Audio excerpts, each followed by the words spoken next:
The committee will come to order. Let me get my glasses on. I recognize myself for an opening statement for 5 minutes. Chairman Waxman's here. That's good. Bobby, good. Today's hearing is the 7th in a series of our American Energy Initiative. It is also the second hearing in which we will examine a discussion draft entitled the Jobs and Energy Permitting Act of 2011, which has been authored by our colleague, Mr. Gardner of Colorado. Our first hearing on the discussion draft enabled the committee to receive testimony from the entire Alaskan congressional delegation, citizens and state officials in Alaska, 2 clean air experts, and the University of Alaska economist. In that first hearing, we were unable to secure a witness from the U.S. Environmental Protection Agency, but today we have an assistant administrator, Gina McCarthy, from the Office of Air and Radiation, as well as other state government officials with unique perspectives on the draft legislation. We are glad to host these witnesses and look forward to the discussion. While our witness panel today is different from the one on April 13th, the facts in Alaska remain the same as they were 4 weeks ago. Up to 27 billion barrels of oil and 122 trillion cubic feet of natural gas are estimated to reside in Alaska's offshore fields. Beginning in 2005, the federal government initiated lease sales in an attempt to get this oil and natural gas to the U.S. consumers. But instead, exploration companies have yet to drill a single hole in the Beaufort and the Chicotee Seas. I never can say that. After EPA's regulatory roadblocks have delayed any activity for nearly 5 years. This is an unprecedented process for drilling in America's coastal waters. Many permits in the Gulf of Mexico are issued in a matter of weeks, and at most, a matter of months.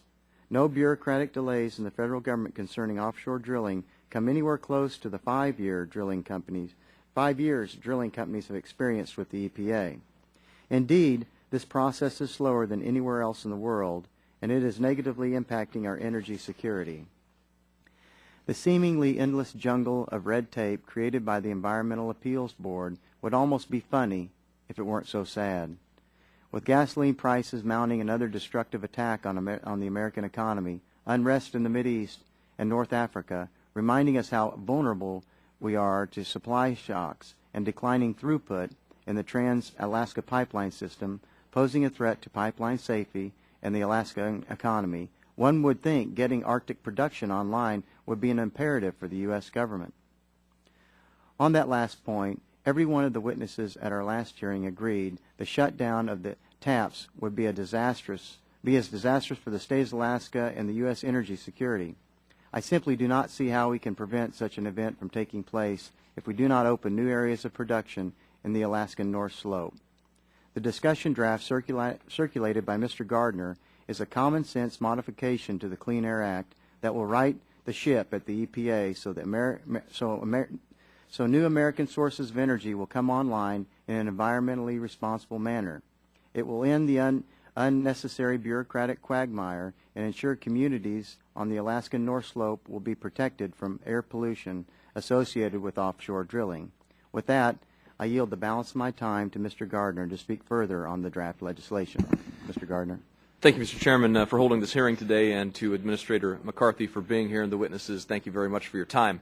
I think everyone in this room can agree that we've got to do something about high gas prices, and that's a big part of what this hearing and the American Energy Initiative is about.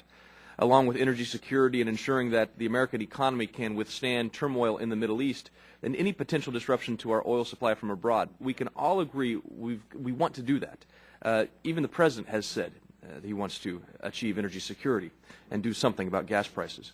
What I don't understand is the lack of action being taken by the administration on something that is so important to the American people and so vital to the strength of our economy in general.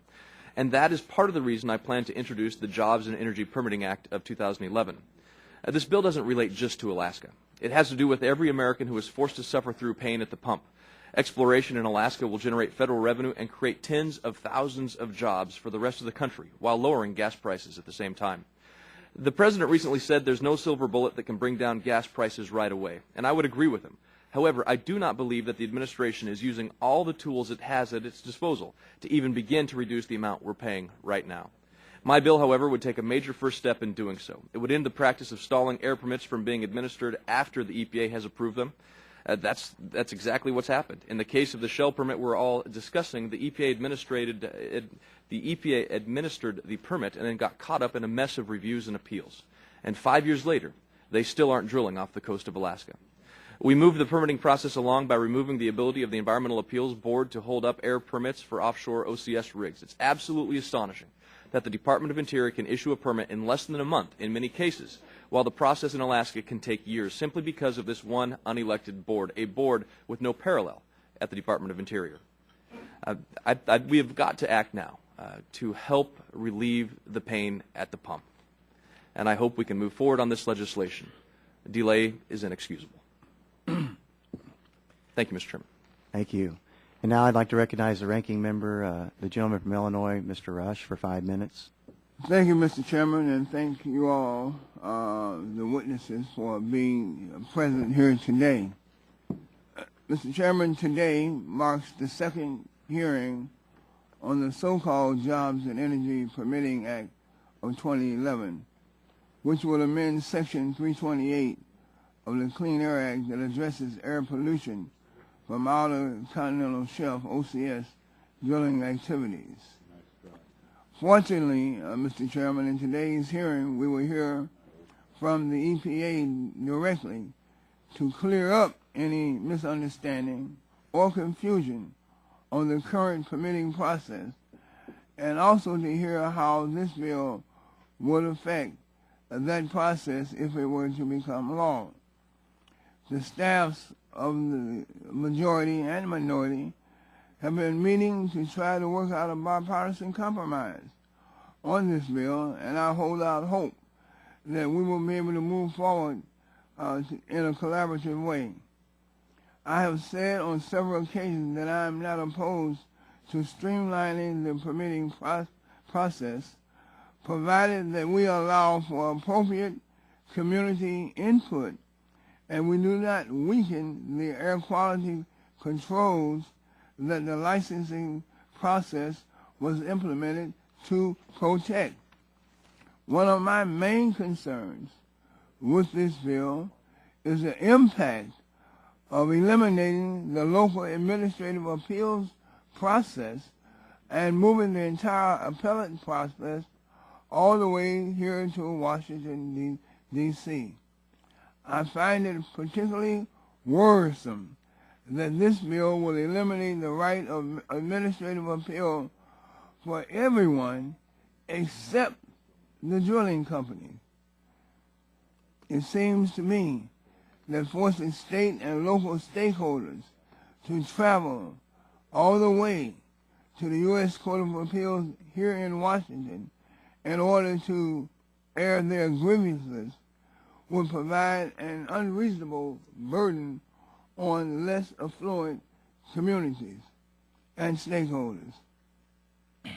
I'm also eager to hear from the EPA on the provision in the bill that will allow the drilling companies to look only at how the drilling would affect our air quality onshore, ignoring any potential impacts to air quality between the drilling rig and the shoreline.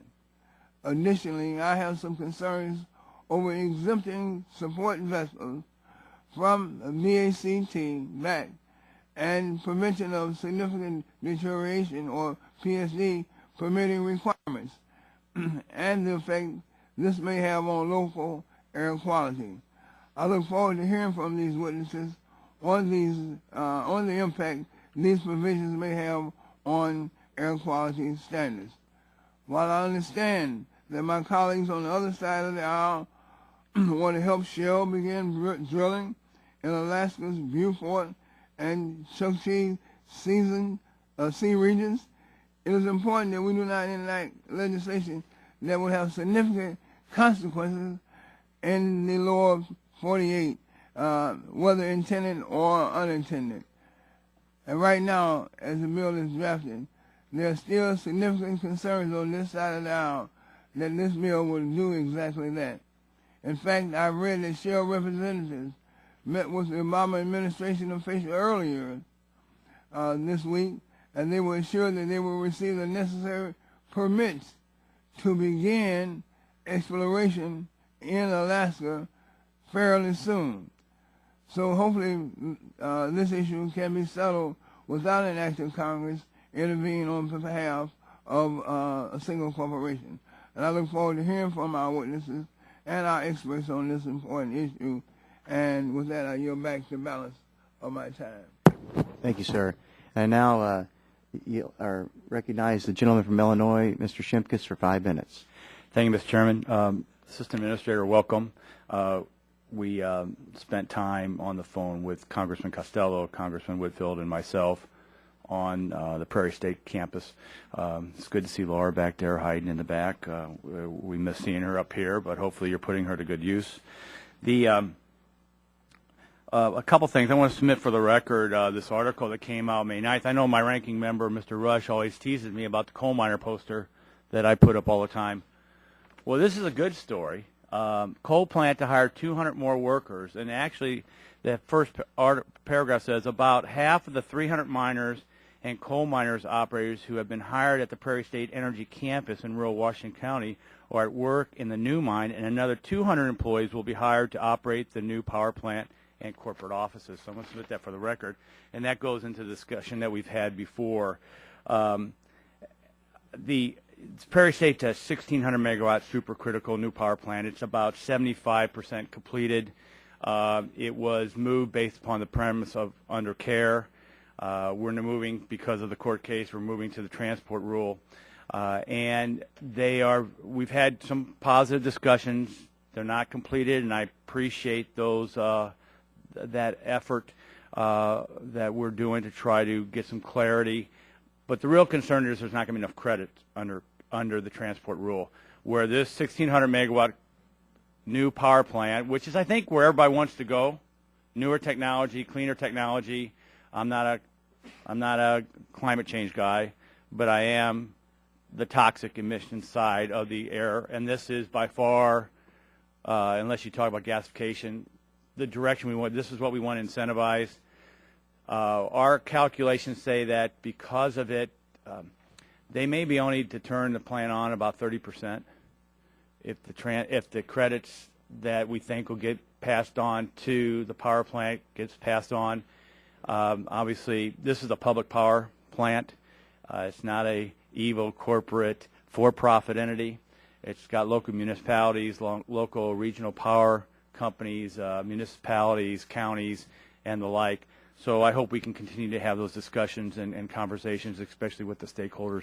And those stakeholders also consist of course, members of the organized labor who helped build this new power plant. So with that, I also am very supportive of us moving forward in a timely manner to get certainty to people who are investing a lot of capital to get a decision of whether we can move forward on more oil and gas exploration recovery.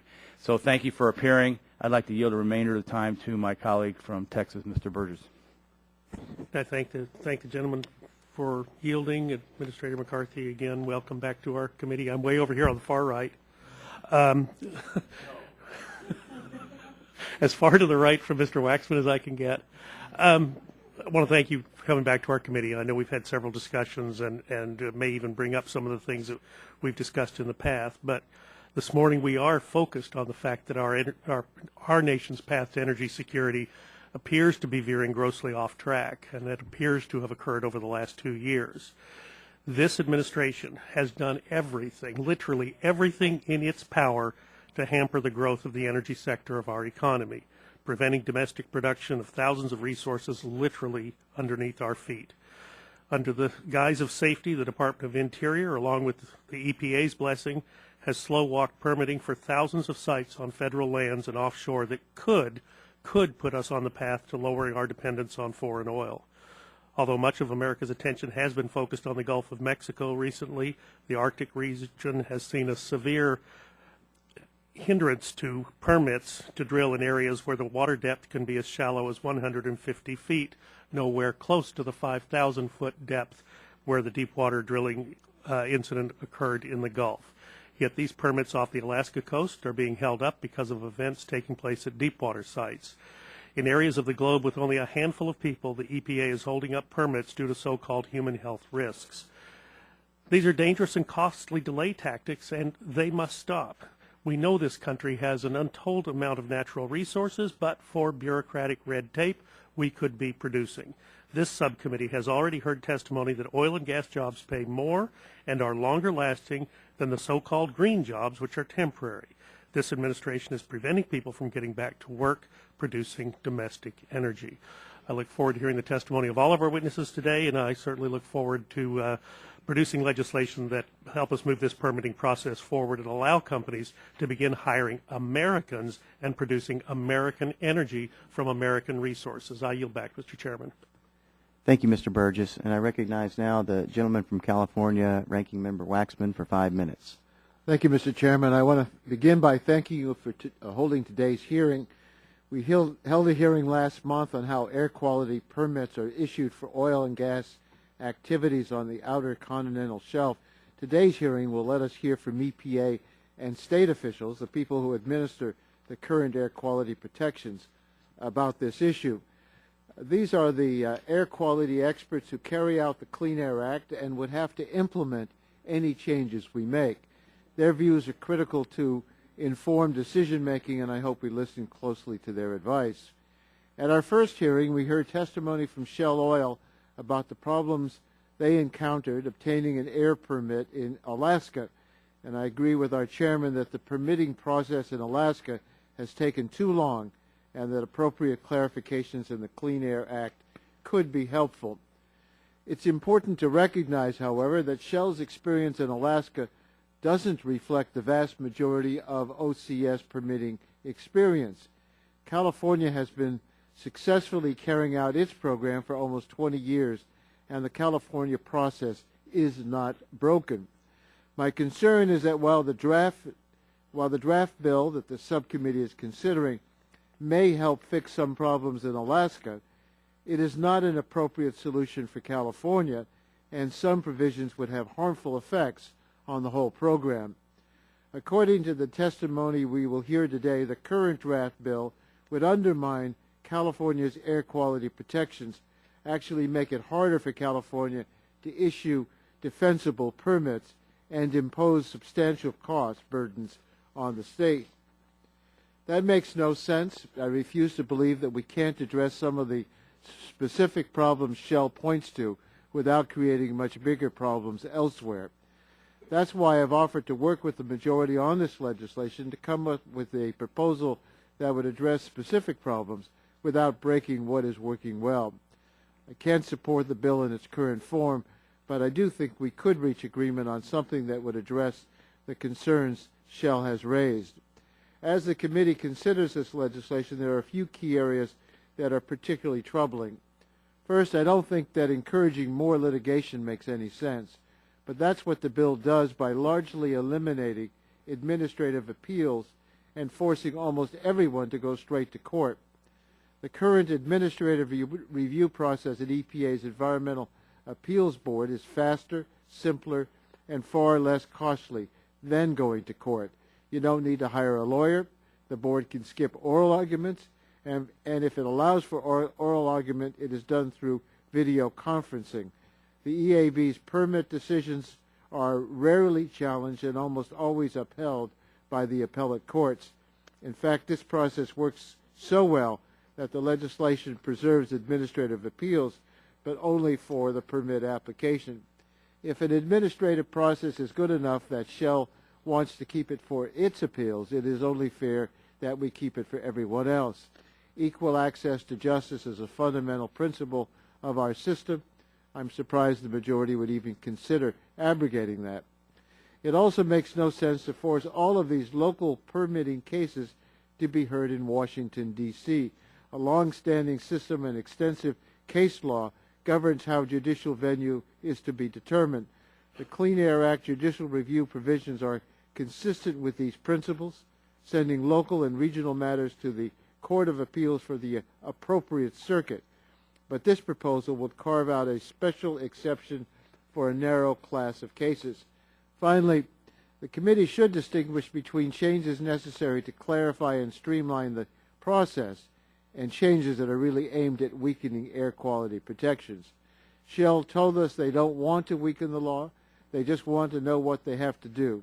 If that's the case, we could certainly provide clarifications and speed up the process without weakening air quality protections. But many of the changes in the law proposed to be made by the current draft have the effect of weakening protections. If the goal here is really to let Shell and other oil companies get out of clean air requirements, that's something I would strongly oppose. I look forward to exploring these issues in today's hearing, and once again thank the Chairman for proceeding with today's hearing itself. Yield back the balance of my time. Thank you, Mr. Waxman. Now we're going to move to our panelists, and our first panelist today is... Mr. Chairman, is time expired for all opening statements? Yes, sir. It is. Sorry about that. We moved our first panelist. That'll be Ms. Gina McCarthy, Assistant Administrator, Office of Air and Radiation, U.S. Environmental Protection Agency. We welcome you here today. Thank you so much for coming, and you're recognized for 5 minutes. Thank you very much, Mr. Sullivan. Ranking Member Rush, members of the subcommittee, I appreciate the opportunity to testify on the discussion draft of the Jobs and Energy Permitting Act of 2011. The President's blueprint for a secure energy future recognizes the importance of producing domestic oil safely and responsibly, while also taking steps to reduce our dependence on oil by leveraging cleaner, alternative fuels, and greater energy efficiency. We've already made progress towards these objectives. Last year, America produced more oil than we had since 2003. We also announced groundbreaking fuel efficiency standards for cars and trucks. Over the life of the vehicles, these standards will conserve 1.8 billion barrels of oil and save thousands of dollars for the owners of these vehicles. Applications for OCS permits have increased in the last few years, largely as a result of exploratory drilling activities, particularly in the Arctic. Permitting these activities can be complex due to a variety of drilling equipment and support vessels, as well as the challenges of operating in a climate that's very different than the Gulf of Mexico. The President's blueprint established a cross-agency team to facilitate a more efficient offshore permitting process in Alaska while ensuring that safety, health, and environmental standards are fully complied with. EPA participates in this team. My comments on the bill are grounded in the administration's support for a common-sense approach to OCS development that balances the need to explore for and produce energy with the need to protect public health and the environment in the surrounding areas. Most importantly, I'm concerned that the draft bill would mute voices of concerned citizens about matters that affect their communities.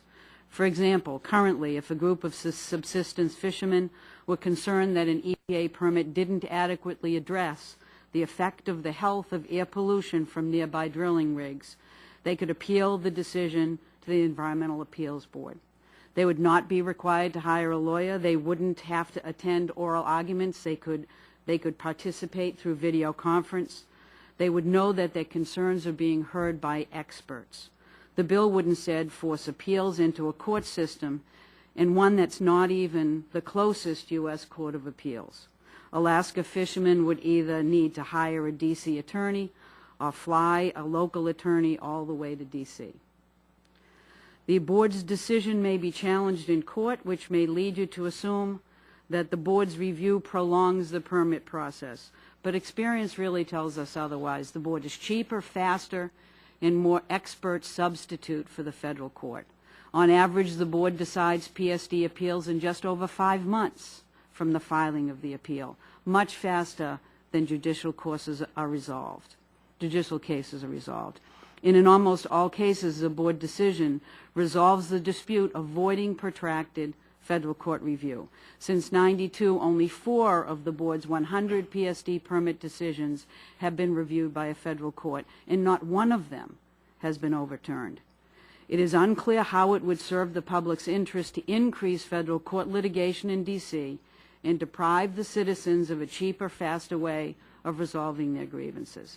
I'd also like to raise briefly several considerations relevant to the draft bill's substantive changes to Section 328. First, exploration and drilling activities in the OCS can emit substantial amounts of pollution. During the 168-day Arctic OCS drilling season, one exploratory OCS source could emit approximately as much on a daily basis as a large state-of-the-art refinery. Second, human exposure to pollution from OCS sources does not stop at the shoreline. Substantial human activity occurs between the shoreline and the state seaward boundaries, and in some areas may extend into the OCS. Failure to control OCS sources adequately may result in the need for more expensive onshore controls. It was this problem off the coast of California that led Congress to require OCS sources to obtain Clean Air Act permits in the first place. In closing, EPA supports the use of an efficient permitting process to develop domestic energy supplies safely and responsibly. Our responsibility is to protect the health of Americans, but we know we must do so with common sense measures that also allow us to strengthen our domestic energy supply. I look forward to answering your questions. Thank you, Ms. McCarthy. And we'll now open it up for questions. And I recognize myself for 5 minutes. Ms. McCarthy, in your testimony, you cited the President's blueprint for a secure energy future and a supposed commitment to producing domestic oil. The insulting thing is that you take credit for current production rates, stating that we have already made progress towards these objectives. Last year, America produced more oil than we had since 2003. Are you really taking credit for current domestic production when those projects took years to develop? Mr. Chairman, I am simply stating a fact that production is equal to 2003. EPA takes no credit for anything other than an attempt to work with Shell and others to expeditely move those permits forward. Ms. McCarthy, can you name one significant project that the Obama administration supported that would increase the production of oil? And is the Alaskan Arctic permitting fiasco an example of that kind of work, handiwork? Mr. Sullivan, let me just challenge a little bit back at you that I don't think there's been a fiasco in the Shell permitting, and I'd like to clarify that if I may. There were statements made that we have taken 5 years to permit Shell, to address Shell permits, and they're still not in place. In fact, every time Shell has applied for a permit has been issued by the agency within 3 to 6 months of that permit application being complete. But you don't think 5 years for a permit's not a fiasco? There has never been 5 years to a permit decision by Shell. We have reached a permit decision, and and many of those decisions have been appealed. Shell has consistently revised the request, changed the project, changed what sea they wanted to drill in, and now I think we're very close to an understanding between us and Shell about where their opportunity is, how they can structure their permit, and how we can deliver a solid permit for them in a short period of time. But there hasn't been any final agency action for 5 years. There are many reasons for that, not least of which is that for 3 years Shell sought to obtain a minor source permit for a very large source. Do you think that's too long, though? Would you agree that that's too long? I don't agree that it's been 5 years with the same permit, Mr. Chairman. That's the only point I'm trying to make. Each time the permit has been revised, and we have effectively issued a permit. Well, what about the agency final action hasn't happened? I mean, that's taken... That is correct. That's a fiasco? Many of the permits have been withdrawn. Many of them have been changed. In the most recent ones, there were 2 that were remanded by the EAB. We are working through those issues in a collaborative way, and we expect a solid permit very soon. A lot of these companies that you talk to, one, can't get through, but when they do, they are told to redo things, do this. It just seems like a real game you're playing with them. In the private sector, they don't deal with that kind of stuff when they're out there. People make decisions and quickly, and they check every box, but it seems to take a very long time. I think that we are trying to work very effectively with the project developer to get a permit for the project they're developing. If their parameters change and their interests change, we try to adjust to that. I will tell you that that's one of the reasons why the President has pulled together an interagency group to ensure that all of the permits are done as expeditiously as possible, and we can get these permits accomplished in a collaborative way. The agency itself is also looking at how the permit standards for these permits in the Arctic relate to the permits we're issuing in the Gulf of Mexico, in doing our best to move those forward. Well, you say here that we have, in your statement, you say we have already made progress towards these objectives. Could you name some of the progress you've made? I'm sorry, which objectives are you referring to, Mr. Chairman? Well, you say here that you say we have already. Okay, it says. Let me get to the point. It says on March 30th, the President released a blueprint. We also are taking steps to reduce our dependence on oil, wherever it comes from, by leveraging cleaner alternative fuels and greater energy efficiency. We have already made progress towards these objectives. Last year, America produced more oil than we had since 2003. What were the progresses that you've made towards these objectives? Well, let me, if I might, let me be a little bit parochial and say what EPA has accomplished, because I think it's significant. We mentioned in my testimony the light-duty vehicle rule, which will actually save 1.8 billion I'm kind of talking about barrels. domestic oil production in regards to domestic oil production. In domestic oil production, we have, I do not have specific examples I can offer you. All I can say is when EPA is working with refineries. I understand what you're saying. But why would you mention it in your opening statement then?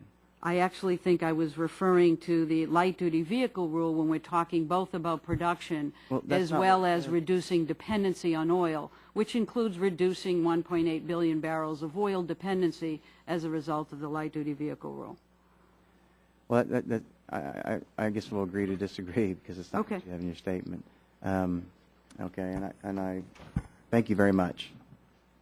I'd now like to yield to the gentleman from Illinois, Ranking Member Rush, for five. Mr. Chairman, I have an article here dated 5/11/2011 from Greenwire. I'd like unanimous consent to enter into the record.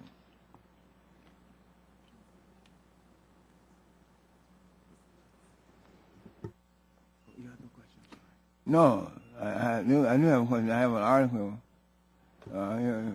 Without objection. I'm sorry. I wouldn't apologize. Okay.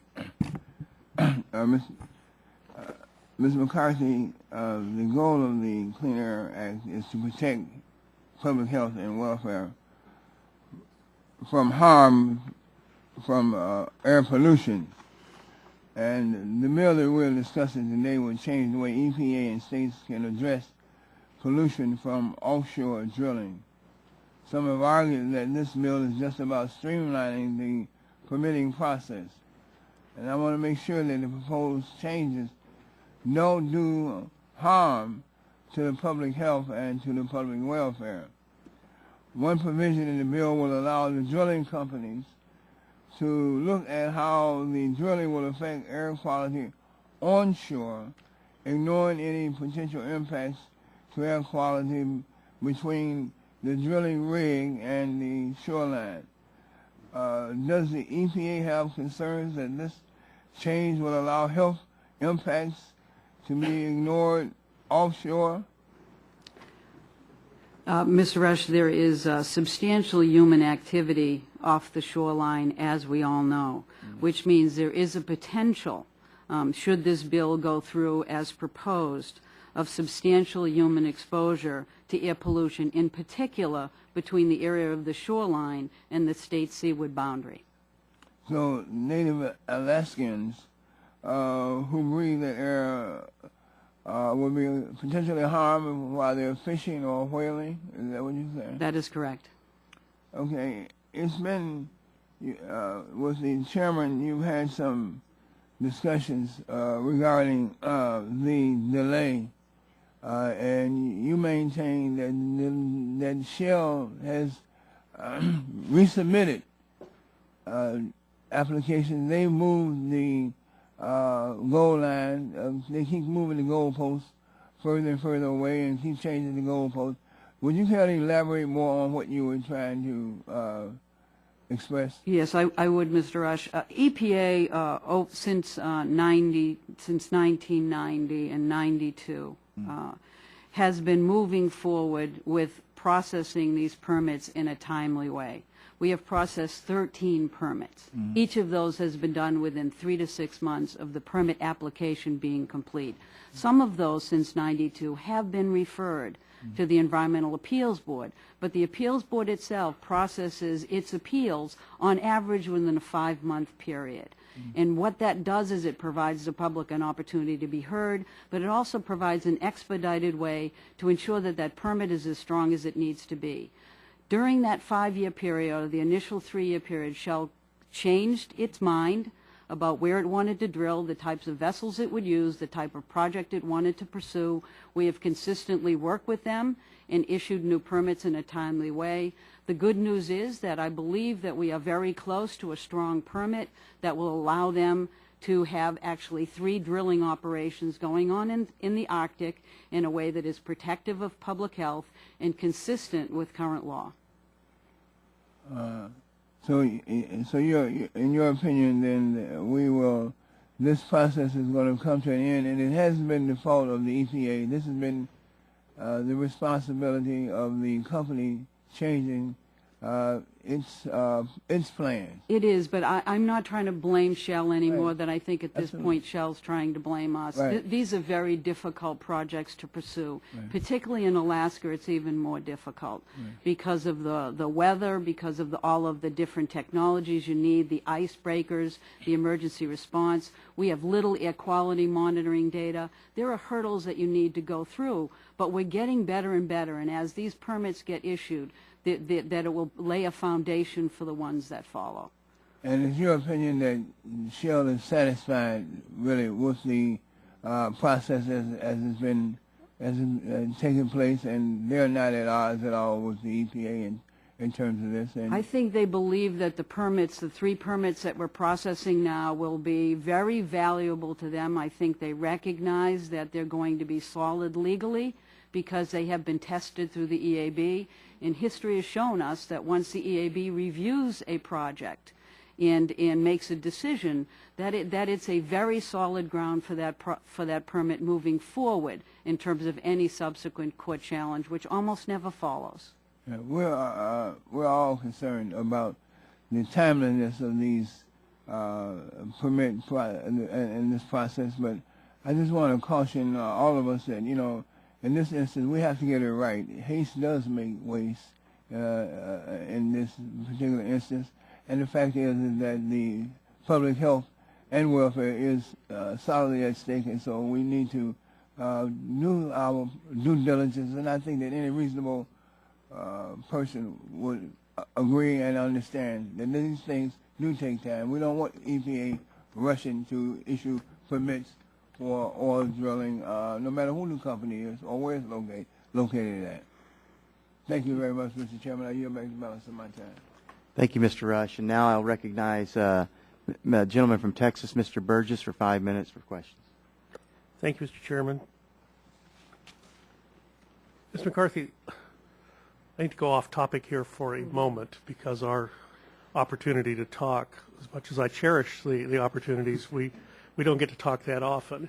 And it was about a year ago that you came to a briefing called by Mr. Markey to talk to us off the record about some of the activities that were going on as a result of an energy policy that was passed by the Congress, signed by the President in December of 2007, dealing with the mandate for blending ethanol into the nation's gasoline supply. You recall that? Yes, we had that. I do. I had a number of questions about the type of testing that had been done and where it had been done. It's been extremely difficult for me to get answers on that. I understand. I asked many of those questions to Lisa Jackson when she was here, Administrator Jackson, when she was here in February, and my understanding is those answers came yesterday to the committee, but they've not been shared with me yet. But let me just ask you again about where we are, because there are a lot of questions out there from people about what is happening with the amount of ethanol in the nation's gasoline supply and the safety of that.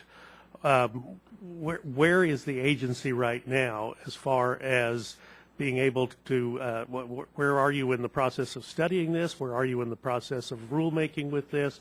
What are people to expect this summer as they crank up their lawnmowers and weed eaters and mantis tillers? What are they to expect from the performance of their engines with this additional ethanol? Well, first, let me be very clear. E15 is right now not on the market. There are a number of decisions that need to be made before it can be in the fuel supply. So let me But back. I'm just going to interrupt you for a second because Yeah. although the E15 was not mandated, what Congress did to you, I was against this when it happened, Yep. but it mandated that a certain volume of ethanol be incorporated into the nation's gasoline supply and utilized by I forget 2015 or 2020. But in order to meet that blend requirement, it is going to require a higher percentage of ethanol in the nation's gasoline supply, is it not? It actually required renewable fuels, so not in particular ethanol. The requirement was a 2022 for 36 million gallons to be replaced with renewable fuels. So I don't think the impetus for E15 was necessarily that 36 million figure. We actually are required under law to entertain waiver requests which look at whether or not a fuel should be allowed to happen and to be allowed to be brought into the market on the basis of whether or not it's going to pose significant air pollution problems or challenges to the air pollution control equipment that are on vehicles or engines. And we received such a request on E15. DOE did do significant testing, and we did it on the newer vehicles, which is 2001 and newer vehicles, because those vehicles have... I don't mean to interrupt, but actually I have a letter from Secretary Chu from the Department of Energy February 18th, and he said you all were doing the testing. And this is one of the problems I get into, is this circuitous discussion between you and I the can other. look at that and clarify for you, but right. DOE did the significant amount of testing. Manufacturers did testing as well that we're privy to, and we looked at the full range of testing available to us. The bottom line was there was sufficient testing to indicate that E15 could be used in 2001 and newer vehicles. We are right now looking at a fuel registration application. That means we are looking at health consequences associated with E15. We're about ready to make a determination on that. The agency still has to develop a final guidance on what that means for underground storage tanks and dispensing units, and individual states need to make certification decisions. Well, so there is a lot happening between here and there. We also have a final rule that we have to get out that looks at how to prevent misfueling. And that package will be out shortly. Let me reclaim my time because it's about to run out. Let me just say it's all great. That's the theory. Let me tell you the application. The application from Lowry's Lawnmower Repair last Monday when I had an impromptu town hall at where I was getting my lawnmower fixed. And they said, this is great for business. I asked them about ethanol, of course, the existing levels of ethanol. He said, it's great for business. We get to rebuild so many of these little engines that it's just keeping us, it's like the president's own jobs program. They have to keep hiring people to fix, people like me to fix their lawnmowers. And this is the problem that people all over this country are encountering. And I encourage you to be on top of this and not try to play catch up. I'll yield back, Mr. Chairman. Thank you, Mr. Burris. Thank you, and we have a long series of votes right now, so we are going to suspend the hearing until 11 o'clock or until the vote series is completed. Thank you. All right, we'll call this committee hearing back to order, and I now recognize myself for 5 minutes for Mrs. McCarthy. Ms. McCarthy, just a couple of quick questions for you. Thank you for your time and patience in waiting for this the vote series to be over, and everybody else, I appreciate your time. Do you believe in fossil fuel energy development? Yes. Do you believe we should utilize the energy we have here in the United States? Yes. Do you believe the United States should be energy secure by using our own energy? I believe we should enhance energy security any way we can. Do you believe Alaska provides us an opportunity to move us toward energy security? I believe that that is clearly the intent of the President, is to utilize domestic supplies as much as we can and ensure that public health is protected as we do it. Do you believe the efforts on this matter before us have achieved this goal? I believe Especially in Beaufort Sea. I think we're on a path to success. Yes, I do. 5 years delay. You believe we're on a path to success? I actually think it's been 5 years of discussion with Shell where things have changed considerably, but I think at this point we have 3 permits that I feel very confident that we can issue and that will be legally defensible and protective as well. Do you agree or disagree with Administrator Jackson's previous testimony to the Senate Appropriations Committee in the context of the Shell Arctic Air Permits, where she said, and I quote, "I believe that the analysis will clearly show that there is no public health concern here, that it is quite likely these activities will not cause air pollution that will endanger health"? I'm sorry, I don't know the context of that comment, so I can't really respond to it, but I can say that I believe that we are on the path to issuing permits that will be protective of public health the way the Clean Air Act intends. So you're unfamiliar with Administrator Jackson's testimony before the Senate committee? It was Senator Murkowski's testimony, or actually questioning, on the issue of Alaska and the Beaufort-Chukchi Sea? I certainly am aware that that happened. I don't know the direct context of that quote, but it seems perfectly reasonable to suggest that we can issue permits that are protective of public health, particularly the way in which Shell is now currently structuring them in their project. And the transcript right here says, it basically is a question. She talked about the lengthy permit process, the new requirements have taken place, and Administrator Jackson went on to say that the analysis will clearly show there is no public health concern here. Do you agree with that? We are completing the modeling analysis now, the way in which the EAB has requested it, and we feel pretty confident that that will prove the administrators to have been absolutely correct. So you'd agree with Administrator Jackson then? I would agree that, but I would just caution that we haven't yet written the permit in response to the EAB, so I don't want to presume what that says. Did she misspeak then when she was saying? No, I think she was talking in general, the fact that we believe that we can write a permit that is protective of public health, and I think we will be doing that. In your testimony, you state that preventing appeals to the EAB will limit opportunities for public comment. Are you aware that the public has an opportunity to comment with respect to any and all air and environment issues during Department of Interior's 5-year lease plan? I do. Are you aware that the public has an opportunity to comment again with respect to any and all air and environment issues during the regional planning environmental document? I am well aware that there is an opportunity to have comment in general, not about a specific source. And on this one, I'd just like to, there were public hearings in Niksut, Point Lay, Barrow, Kaktovik, Wainwright, Point Hope, and that's just in one area of public comment. Are you aware that the public has an opportunity to comment with respect to any and all air and environment issues again at the time of the lease sale? I'm not that familiar with the lease sale issues. I'm sorry. Well, they do actually have the opportunity to comment. And surely you're aware that the public has an opportunity to comment with respect to air permit itself when EPA Region 10 goes through its review process. We actually provide that under the Clean Air Act. That's correct. And so are 4 rounds of public comment not sufficient? I don't believe that the question of whether or not EAB has a role in the process is really directly related to the amount of participation of the public. It is a question of how to handle appeals under the Clean Air Act and whether or not you want to account for that and provide that in a quick and easy way that the EAB does, or whether you want to refer that directly to federal court. But I thought the EAB, that was one of the reasons you said the EAB was necessary, was for public comment. It is because once the permit is finalized, it provides an opportunity for challenge of that permit to the EAB, where they look at whether or not it has a sufficient legal underpinnings. There's final agency action. That's just another bite at the apple. Don't you think it's best to move this to the court so they can make a determination? I think that it's entirely up to folks whether or not they want to move it to court. I'm not suggesting that court isn't adequate. What I'm suggesting is that they are much more inefficient. They're much lengthier. They will, in fact, if they take a year and a half and send it back, we'll be starting all over again. I think the EAB provides a service to us and to the agency to make sure that our permits are accurate, that they're technically correct, that they're legally defensible. And over time, the EAB has not been challenged in federal court successfully, so they have eliminated the need to go to a lengthy federal and expensive process. And I ask this next question, I'm running out of time. Are you aware that in the central and western Gulf of Mexico, after the permit is issued, there is no appeals board? I am aware that the appeal is to federal court. The public can just go to court and get it resolved. Is that why the Gulf has been more efficient? And Actually, I want to be respectful to my time, so apologize for that. That's okay. Mr. Green, 5 minutes. Thank you, Mr. Chairman.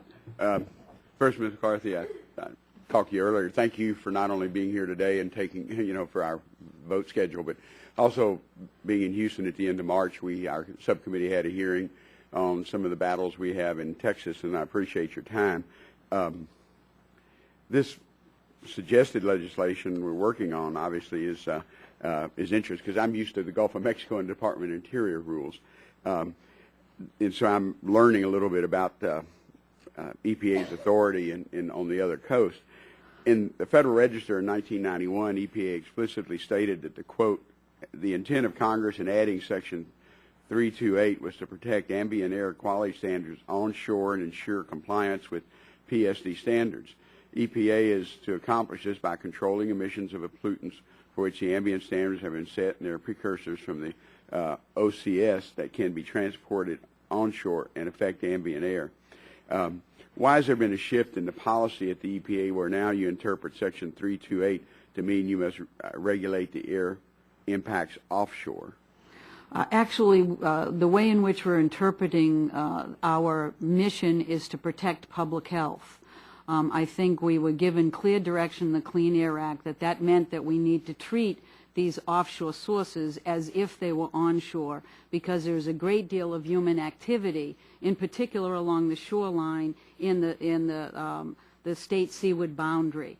And so we do actually apply the Clean Air Act, I think, as the law intended, but we are looking at that in terms of differences that we would see between what's happening in the Arctic and the Gulf of Mexico, and attempting to apply that part of the rule in a way that's effective for public health protection, but will still allow the permitting to occur in a sensible way. During the last hearing, we heard testimony about ongoing litigation at the U.S. District Court here in the District of Columbia, which recently raised the issue of whether the EAB process must be completed within the overall one-year time limit under the Clean Air Act, within which the EPA must issue or deny a final prevention of significant deterioration permit. Do you agree that the EAB process should be completed within the overall one-year time limit? The position of the agency at this point, and this is actually being litigated, is that the 12-month time limit refers to the completion of the application to the time when the region issues the permit. We do not believe that we are required to complete the EAB process in that timeline. However, I would point out that on these permits we have completed between permit application and the region issuing a permit has been between 3 and 6 months, and on average EAB only adds 5 months to that process. Okay. One of the criticisms of this bill is how it would define a source once drilling activities occurred, exactly like the BOE MRE defines the sources in the Gulf of Mexico. You mentioned how you believe that a source should be defined once anchor is down, but how does the EPA define a source of rigs that are not attached to the ocean floor, such as a dynamically positioned one that doesn't have the anchor? Actually, Region 4 is looking at that issue right now. My understanding is that BOMER looks at that issue as being a source when it actually enters into the lease area, because it's dynamically positioned instead of anchored. We are looking at the same issue and likely to come out in the same way, but that permit has yet to be issued. Okay. The President's blueprint established a cross-agency team to, quote, facilitate a more efficient offshore permitting process in Alaska while ensuring that safety, health, and environmental standards are fully met. EPA participates in this team and has been established an interagency working group comprised of regional and headquarter permit experts to help expedite the resolution of the OCS air permitting issues. What's the status of that group's work now? The work group was started almost a year ago, and we are looking at the permits in the Arctic as well as the Gulf of Mexico, and we're looking at determinations that are consistent for where the point of compliance ought to be and how we make these decisions consistently. So it's very active. We are engaged in the presidential process to work with the other agencies, and we feel that the decisions we're about to make will be consistent and will provide a standard for other permits that follow. Okay. Thank you, Mr. Chairman. Back is time. Chair recognizes Mr. McKinley for 5 minutes. Thank you, Mr. Chairman. And welcome back. Thank you. In your opening remarks, and with my hearing issues, maybe I didn't hear properly, but in your opening remarks, you referred to us, I believe, you were concerned about the pollution from drilling rigs. Mm-hmm. Remember that comment? Yes.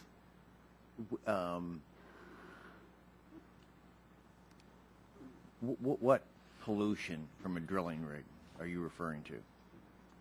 Actually, the pollution that's associated with the drilling rig itself, as well as the vessels that support that rig that are within a 25-mile radius. That is what the Clean Air Act requires us to take a look at. It's substantial amounts of pollution. By virtue of them being there, so It's a lot. Well, it's the engines, it's the ships themselves as they sit stationary. So there are significant sources of emissions of particulate matter, of sulfur dioxide, of nitrous oxide. There's significant amounts of pollution, actually commensurate with. Ms. McCarthy, I'm still. We have the same quote. Unfortunately, neither of us have the dates, and I can't pin you down on because I don't have the dates where Lisa Jackson said there will be no. I think she was referring to the fact that when our permit is complete and finalized, we'll have accounted for that pollution, minimized it in accordance with the Act, and ensure that the National Ambient Air Quality Standards are complied with at the point of compliance. And that is one of the issues that is under debate in the law that you're considering. I'm still struggling with that a little bit because I don't know how you're going to get there if you don't. If just the mere presence is going to be a pollutant, I don't know how then we're going to get there. If you just don't want us there.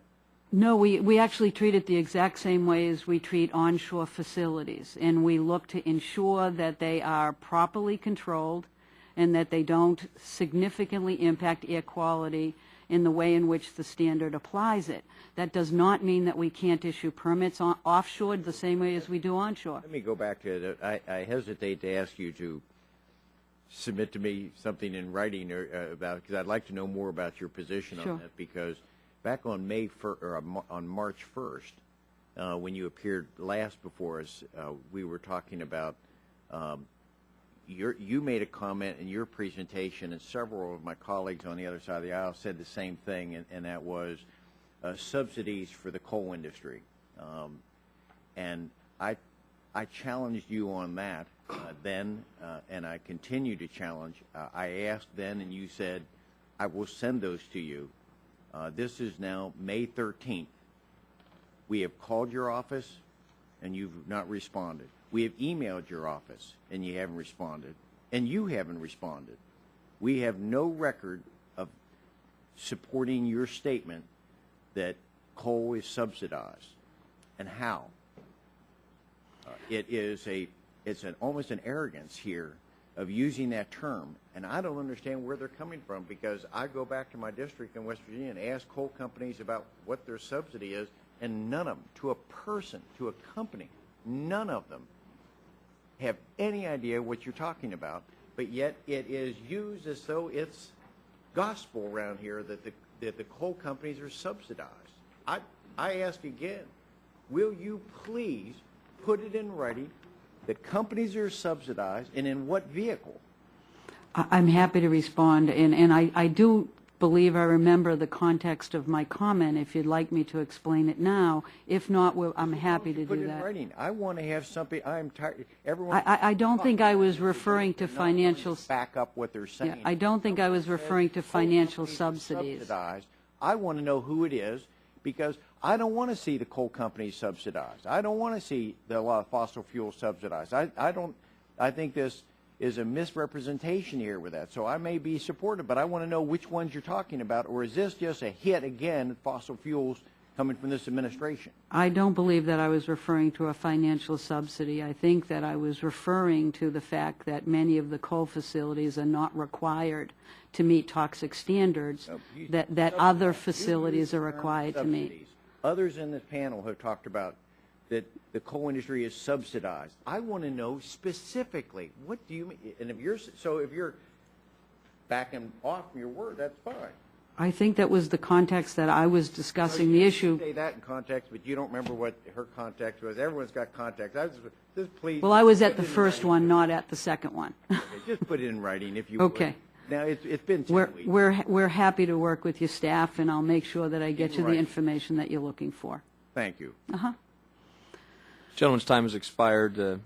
Shimkus, Mr. Waxman is recognized for 5 minutes. Thank you very much. Ms. McCarthy, the bill sets an extremely tight deadline for issuing an OCS permit just 6 months before the date a complete application is filed. I support a deadline, but this one may not be realistic and may sacrifice important elements of the process, such as public participation.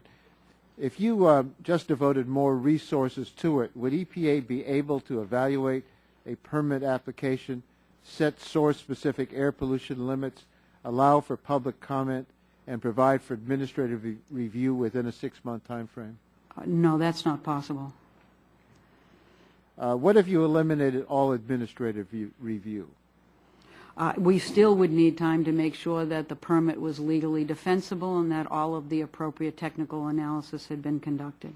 What happens when EPA doesn't have enough time to do its job properly?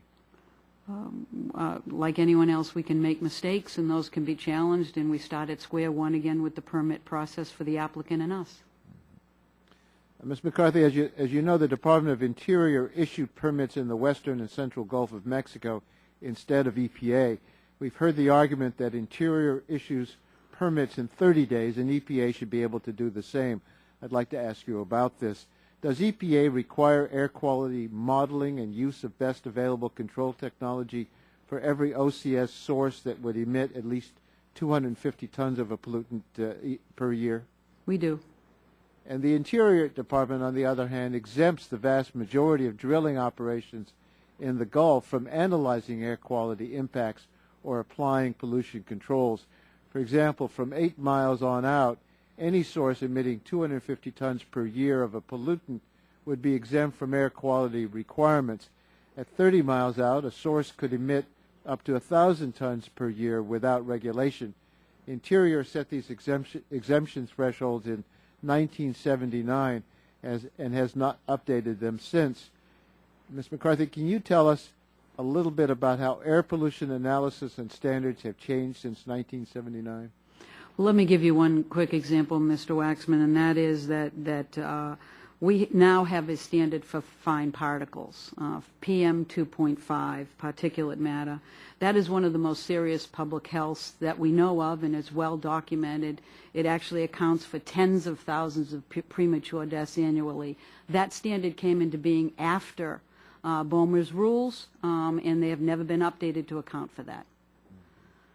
It's not clear to me that Interior's approach provides any meaningful air quality protection. Another important difference is that Interior does not allow for any public comment on exploration plans which contain the air pollution estimates. Cutting out public participation certainly saves time. The Interior Department process doesn't provide for administrative appeals either. Ms. McCarthy, could you comment on the value of public participation in EPA's decision-making and the benefits of providing for administrative appeals? First of all, in terms of public participation, it's enormously important when you're dealing with a source of pollution that can impact public health to get the residents to understand what the project is, how it has minimized any threat to their livelihood, and to understand the context in which the facility is operating. In the Arctic, you have whaling operations where individuals spend significant time within range of some of these facilities, and you have to account for that. Give them an opportunity to be heard so you can understand how best to protect that public interest. In terms of the EAB, it is by far the fastest, cheapest, and most credible way to get to a permit that is legally defensible. It's historically been shown to be completed within about a 5-month period of time, and only 4 times has the EAB decisions ever been challenged, and they have never been overturned in federal court. So if you're looking to get to yes or no soon, that is the quickest way to do it. Will the gentleman yield for a quick question? Yes. Are you saying there's no comment on DOI permitting? Well, let's...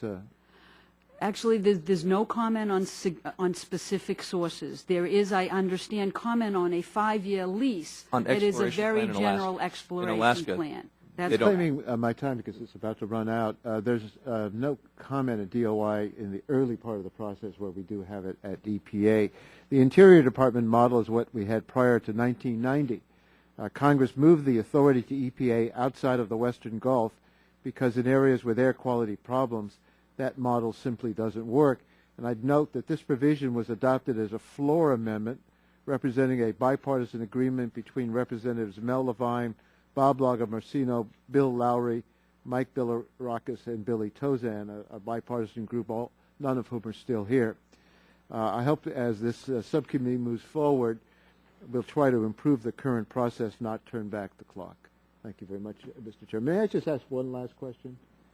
If we were going to put a time limit, what would be a reasonable time limit? Because right now it's open-ended, and that's driving the applicants crazy. Mr. Waxman, we're happy to work with you on it. I don't have a timeline in mind. I know we need to do it expeditiously, but I know that we shouldn't sacrifice public health or provide opportunities for extensive litigation where it doesn't currently exist. Okay. Thank you, Mr. Chairman, for that. Thank you. Mr. Shimkus is recognized for 5 minutes. Again, I'm glad I made it back. Appreciate your help on the Prairie State thing, as I did in my opening statement. And, of course, that does segue into this because it is, state-of-the-art technology. And this is a big issue. And I think Mr. Waxman's final point really highlights why we think there's a need for legislation, because there is no timeline. And when you don't have a timeline and you raise capital to assume risk, these drilling rigs, I know probably even more expensive up in the Arctic, millions of dollars a month, or at least $500,000 just operating before you even all the other costs. How can someone make the business case for moving forward if there's no timeline? And so that kind of segues into some questions that address this. Obviously, you have great faith and confidence in the EAB, and I respect that. But I think some of the conclusions are difficult for us to accept, because for me, this kind of sounds like the indirect land use debate when we had, how much forest are you going to preserve on renewable fuels and this whole indirect land cost, because the EAB said that the Clean Air Act excludes non-road engines like vessels from stationary source regulation. They rejected arguments that vessels should be regulated as stationary source like California and Delaware are advocating. So our question is, who do you agree with, the EAB or California or Delaware? And what do you really think the Act requires? Well, first of all, I should have clarified probably when Mr. Waxman raised this that the statute does have a 12-month limit in it between complete application. Well, I think that's his point. And the final permit. There is a statute, and then we're 5 years. No, we're 3 to 6 months. I think we're getting very confused in that 5-year process. It was a series of changed permits and withdrawn permits. Do you reject that 2007 was the initial start of the process? It depends on what you. Well, I okay, that's our point. That well, yeah. But let me answer your second question. I actually think there's a little bit of confusion over the vessels. The way the Act and the rules require is that we take into consideration the emissions from those vessels as we're looking at what you call a potential to emit, which is the amount of emissions from that source. We argued in the recent Shell permits that you don't have to apply back to those vessels. The EAB actually agreed with that. But so reclaiming my time. But you're saying these transportation vessels, you want to regulate them in conjunction with the stationary source review. I'm saying that the amount of the Act requires that we look at the emissions and we're from saying all of those vessels the within the past practices of EAB doesn't support that. I think that EAB totally agreed with the way we're handling it, and there's no issue remaining with the I think there's not a consistency, and that's part of our problem. Okay.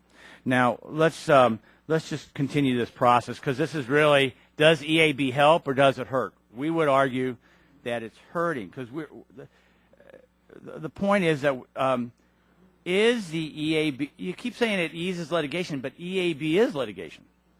No, it prevents the need. Do they have judges? Court. Yes, it does. Do these judges wear robes? Judges. Are there briefs submitted? Absolutely.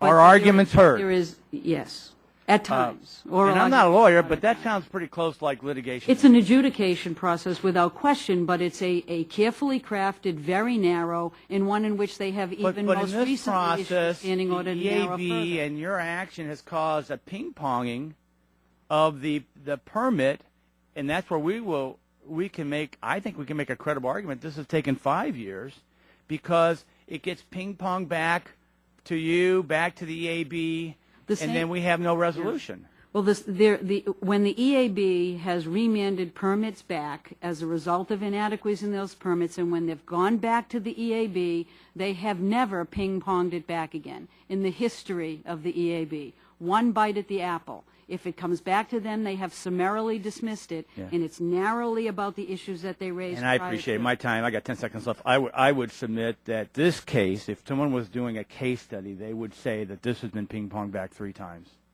And I would put that into the record. And I yield back my time. Gentleman yields back. The gentlelady from California, Ms. Capps, is recognized for 5 minutes. Thank you, Ms. McCarthy, for your testimony and also your patience waiting while we had lengthy votes on the floor. I represent a coastal area in Southern California. This is an area that has some of the worst air quality in the nation. So I'm rightly concerned, I believe. There are 18 oil platforms off my shoreline. I'm concerned by this draft bill that seeks to exempt certain emissions from regulation, especially in an area that needs to reduce pollution, like the area that I represent and live in, and because of the jeopardizing of human health that's involved. You've suggested the draft would preclude the EPA from requiring OCS sources to demonstrate compliance with health-based air quality standards at any point offshore. What would be the impact of this pollution on the health of the people who live, not just those who come and work on the rigs or in the platforms, but the people who live and work near and along the coastline? It would clearly allow larger amounts of pollution to enter into the region that you represent and on the shore, and it would then probably subsequently require significant amounts of more onshore reductions to account for those emissions coming forward. That's what led to Section 328 to happen back in 1990.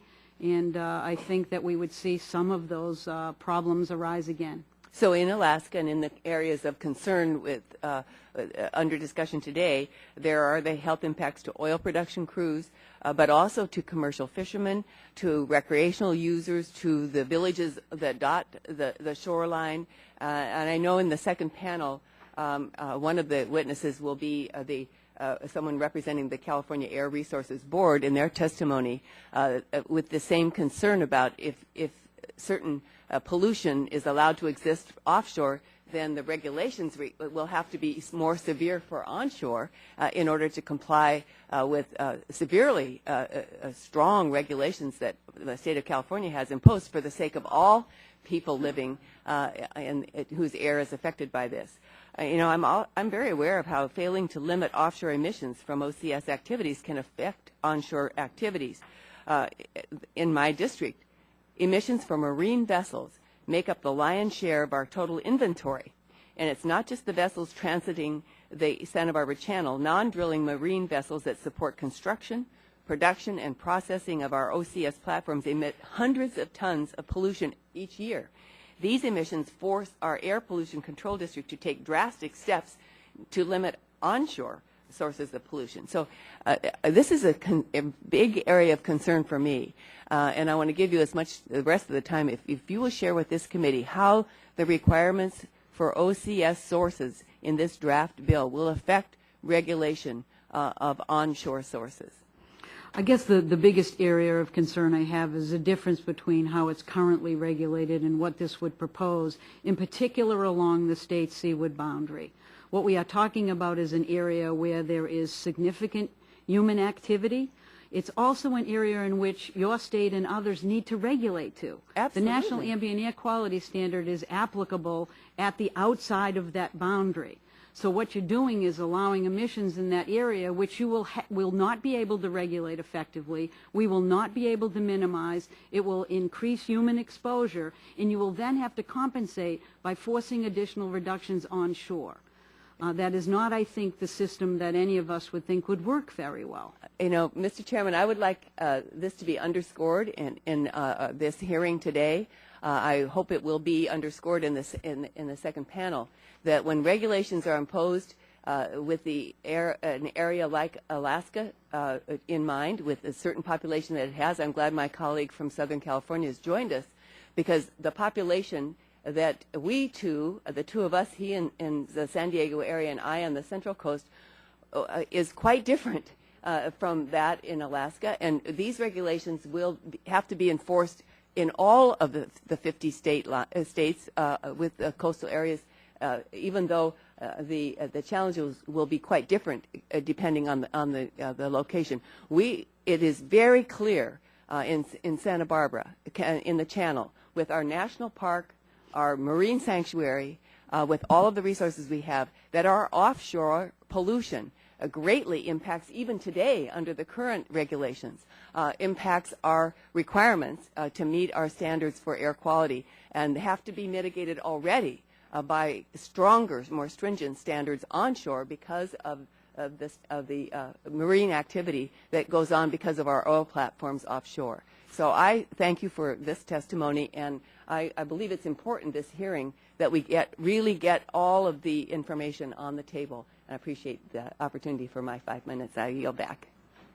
Thank you. The gentleman from California is recognized for 5 minutes. Yes, thank you very much, Mr. Chairman, and I apologize. First of all, gentlelady from way up north is Santa Barbara to San Diego. Seems like a world apart sometimes, but she is right that there is obviously different implementations. But right now you have the implementation of the Clean Air Act, where the offshore facilities are regulated by the districts.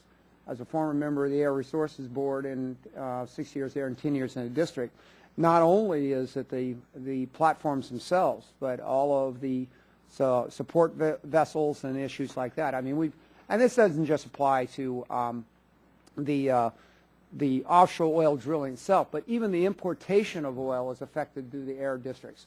That the bunker oil used by ships when they enter the South Coast Air Basin actually now is being managed of what kind of oil you burn when you're in that area, as opposed to when you leave the area. So all of these are big challenges that are being addressed or trying to be addressed. The biggest issue is giving the flexibility to the local administrators to be able to apply the technologies that work in that part of the area. And it is extraordinary that when we're talking about international shipping being affected by air basin management and stuff like that. But I think that one of the things that when we talk about offshore oil that isn't talked about is that this imported oil has 10 times more likely to foul our beaches than what traditional drilling has done in the past. And it's imported oil has a threat that we don't talk about.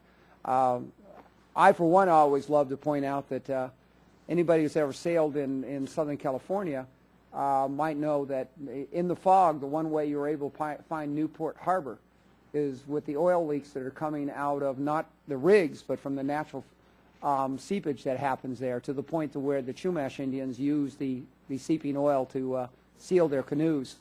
And it was that much of a culture that they actually used the seeping oil for medicines and other issues. So this issue of what is the practical challenges that we have in certain areas, I think need to be reflected, but also the fact that as somebody who grew up on the beach with that stinking oil sticking to my feet, the tar balls, I always blamed the ships over offshore rather than realizing that they're natural occurring seepage that was just part of the California experience all the way back to ancient Indians and Native Americans. So I appreciate the fact that somebody's willing to sit down and talk about the facts instead of the fantasies.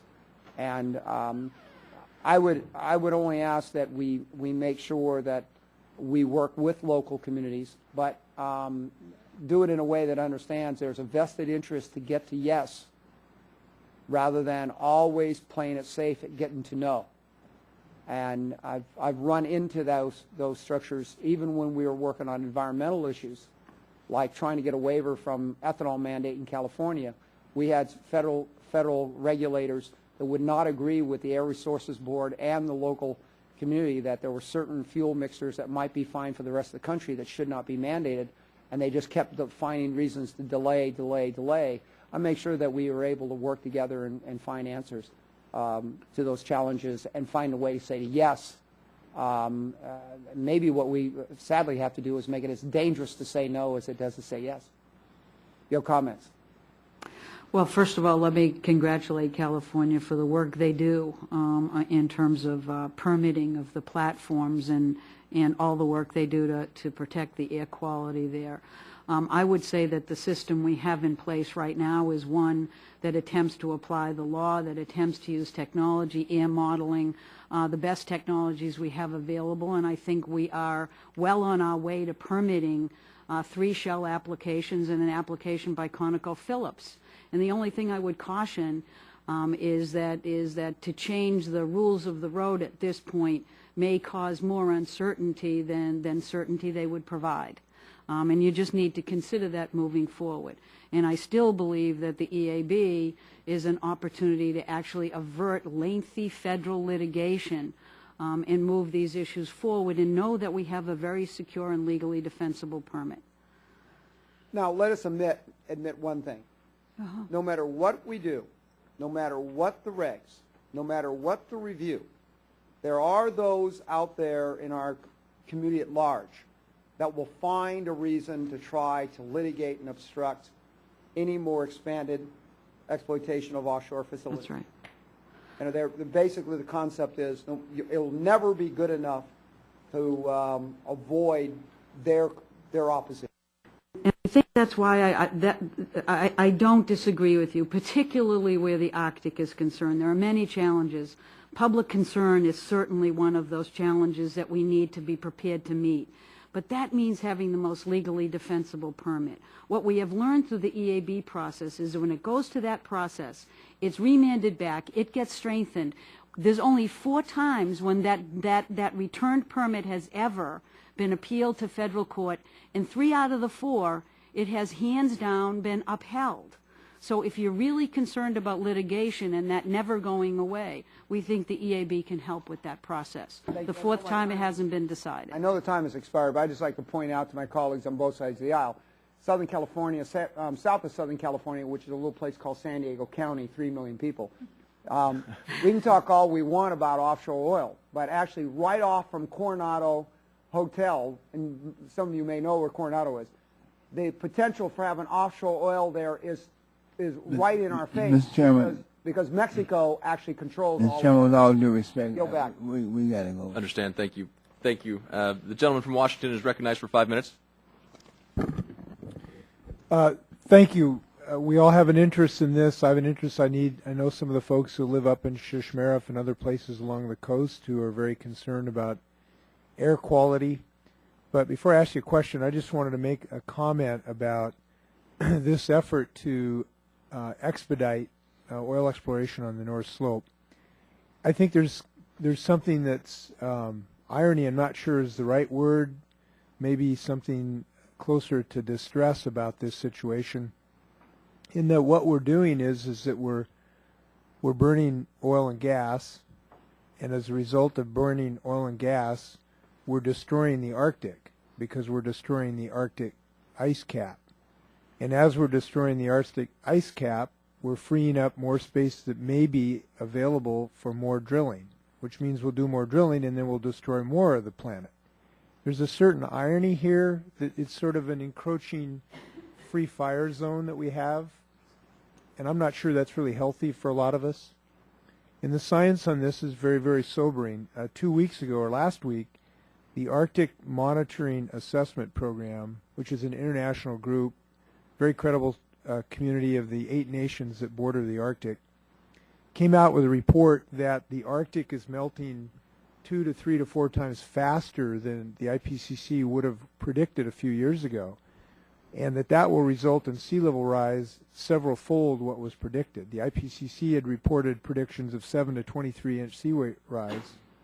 But because of the acceleration in the melt in the Arctic and Greenland, this report predicts 35 to 63-inch rises in sea level by the end of the century.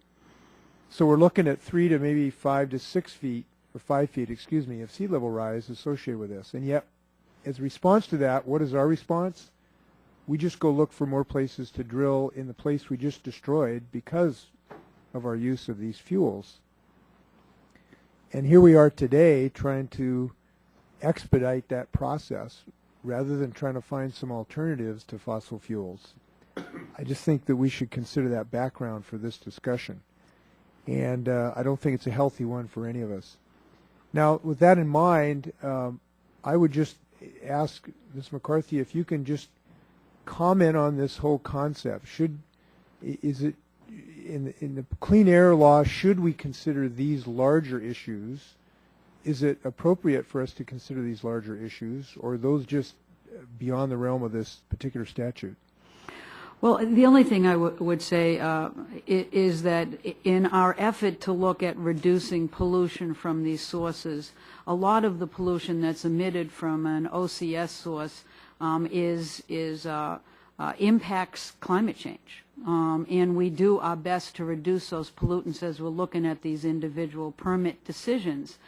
I do think you need to look at it in the context of the President's blueprint for energy security, where he understands that there's a transition period that would move away from fossil fuel, where domestic sources are incredibly important. And part of that challenge is making sure that the cleanest we can get, and that during this type of exploration that we take care of air pollution as much as humanly possible. But I do think you're raising a sobering issue. And the issue is that if we could have the legislature turn their attention to the issue of climate and come up with a backdrop for these decisions that was better informed and looked more long term, it would be a benefit to all of us. And we have taken some baby steps. I got the best political event I've ever gone to was in Woodinville, Washington last October. I got to help dedicate the first electric car charging station in America at a church, at the Wooden Cross Lutheran Church. And that happened because of our stimulus bill that helped some infrastructure development of the electric car infrastructure. We're doing some good things around the country. I wish we could turn our bipartisan attentions to those things rather than just try to accelerate something that's causing so much harm. Thank you. Gentleman yields back. The gentleman from Texas, Mr. Olson, recognized for 5 minutes. Thank you, Mr. Chairman. And thank you, Mr. McCarthy, for coming in. Thank you for your patience and all your accessibility to this committee. I appreciate all the thank you for coming to Texas for hearing our field hearing this. And you provided an example for your colleagues. I read your testimony. As a being ready for this hearing, I haven't been surprised by something I read. In your testimony, you said that the President's blueprint for security procedure, this is quote, recognizes the importance of producing domestic oil safely and responsibly, while also taking steps to reduce our dependence on oil wherever it comes from. That last sentence disturbs me. Is it this administration's position that reducing dependence on American oil takes the same priority as reducing dependence on foreign sources of oil? Yes or no? It wasn't meant to imply either way. That's not what that sentence was intended. I think the sentence was just intended to reflect the fact that the President understands that energy security is enhanced with domestic supplies, and that in general, the more we can become efficient, the more there is a less reliance on fossil fuels.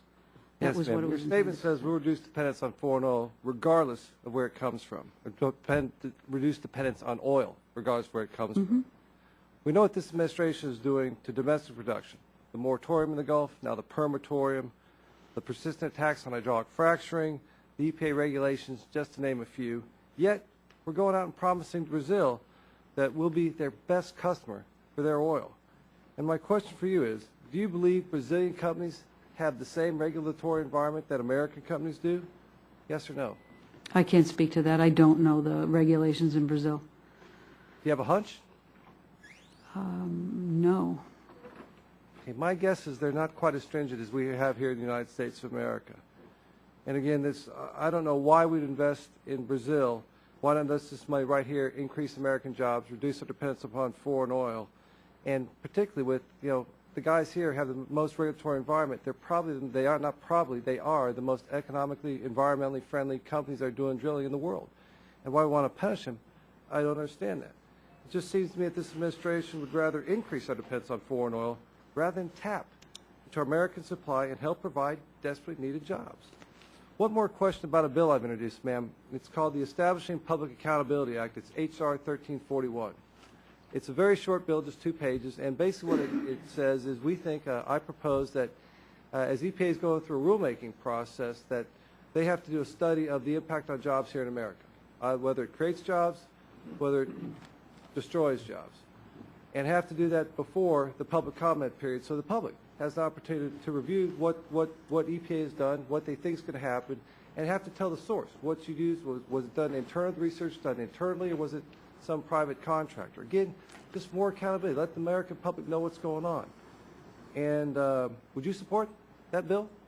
Actually, I don't know if the administration has taken a position on the bill, but I do know that in terms of the Clean Air Act regulations that we have initiated of late, because that's all I can speak to, I haven't been here for a great deal of time, that when they directly impact or regulate facilities, that we certainly do an economic analysis, including a jobs analysis. Does that sound like a good idea to you, though, to get the American public, to have a jobs impact right in the bill, right in the proposed rulemaking before the public comment period, so the American public can look at what EPA is doing and say, do some research on their own and say good or? When you have a rule that impacts the economy and can potentially impact jobs directly, I think it's important for us to take account of that in the rulemaking process. And to the extent that we can, where modeling is available and the information is solid, we certainly want to do that. Okay, well, great. I appreciate that comment. I'm looking forward to working to get H.R. 1341 passed. Thank you, ma'am. The gentleman yields back. I want to thank the Assistant Administrator for being here and your time today and for hanging in there with us. So appreciate that, and we will move to the second panel.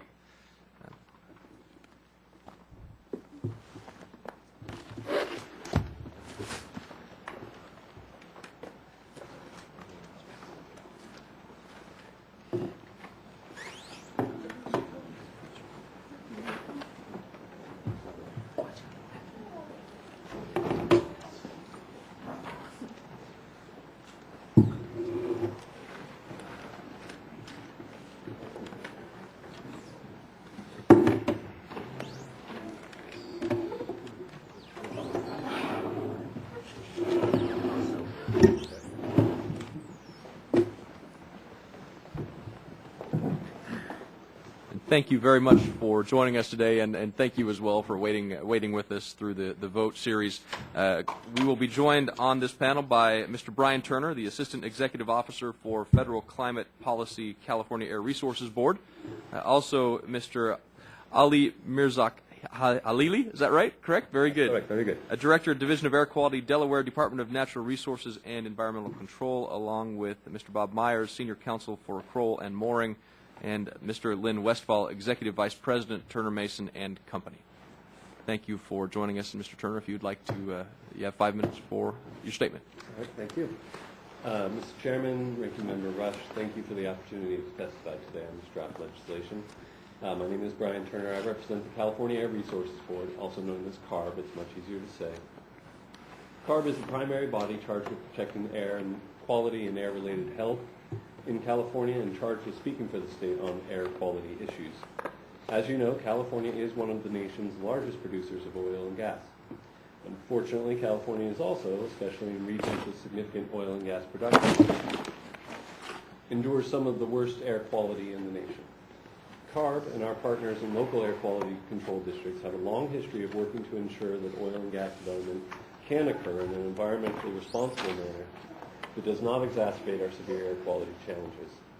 CARB and our local air districts have significant concerns with this draft legislation. We understand that the bill is intended to address the perceived shortcomings in 2 specific permitting decisions. We have no comment on those decisions. We do, however, have concerns about trying to change fact-specific individual permit decisions by wholesale changes to the Clean Air Act, which has worked well in our state in regulating OCS activity for almost 20 years.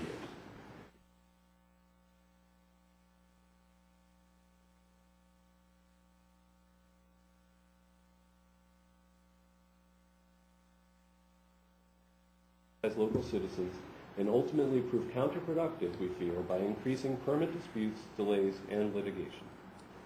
Section 328 of the Clean Air Act at issue here today was passed in 1990 largely at the insistence of Californian officials, industry, community groups, because of the failure of previous regulatory systems.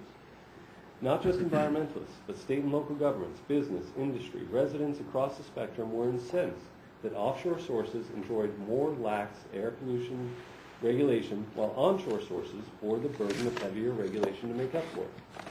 Section 328 ended not just a decade of litigation between the state and federal government, it ended the complicated and expensive fights previously that we were involved in trying to wring adequate regulation of offshore sources from the available regulatory processes.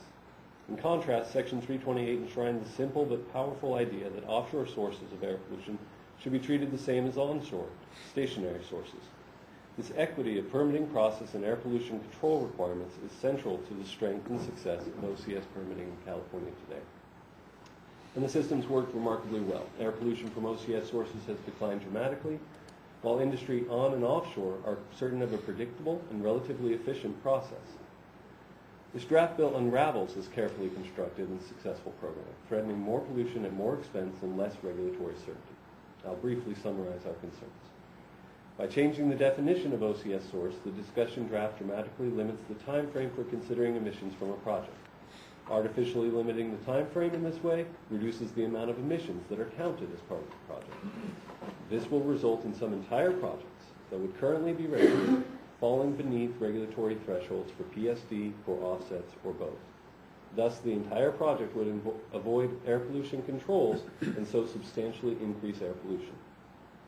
Second, by prohibiting the application of PSD requirements on vessels, the draft could preempt multiple existing state and local regulations on a variety of non-road engines. These sources would then be uncontrolled, further increasing emissions. This prohibition on PSD also complicates the enforceability and applicability of CARB's recent and important statewide regulations of hovercraft and ocean-going vessels that Mr. Bilbray referred to. Third, by requiring that air pollution impacts of an OCS source be measured at an onshore location, the bill both increases regulatory burden for industry and government and decreases public health protections for offshore users, including oil and gas production crews, commercial fishermen, tourists, and recreational users. Lastly, by removing administrative and judicial appeals to Washington, D.C., the draft completely preempts the existing local administrative review and state court appellate process. This would quash local control, impose tremendous new costs on state and local government and taxpayers, and disenfranchise community groups and local stakeholders, effectively closing the courthouse door to otherwise worthy concerns. In closing, CARB believes that in California, the amendments made by this draft are unnecessary and will do more harm than good. We encourage the committee to strongly consider whether such broad legislation is even necessary, or whether the two specific permitting decisions in dispute can be resolved without wholesale changes to an otherwise successful program. Thank you again for the opportunity to comment. Thank you, Mr. Turner. Mr. Mirza Khalili. Chairman Gardner, Congressman Rush, and members of Subcommittee, thank you for the opportunity to testify on this draft legislation to amend the Clean Air Act regarding air pollution from outer continental shelf activities. Again, my name is Ali Mirza Khalili, and I'm the Director of the Air Quality Division of State of Delaware Department of Natural Resources and Environmental Control. We believe the proposed amendments would severely limit Delaware's authority to effectively regulate offshore sources of pollution. The proposed constraints placed on state rights and authorities will adversely affect our ability to protect public health and welfare from harmful effects of air pollution and adversely affect the local economy, particularly Delaware's large tourism industry. Delaware has an air pollution problem. We failed to meet the 8-hour ozone and fine particle standards. We have been successful in implementing pollution control strategies for stationary and area sources.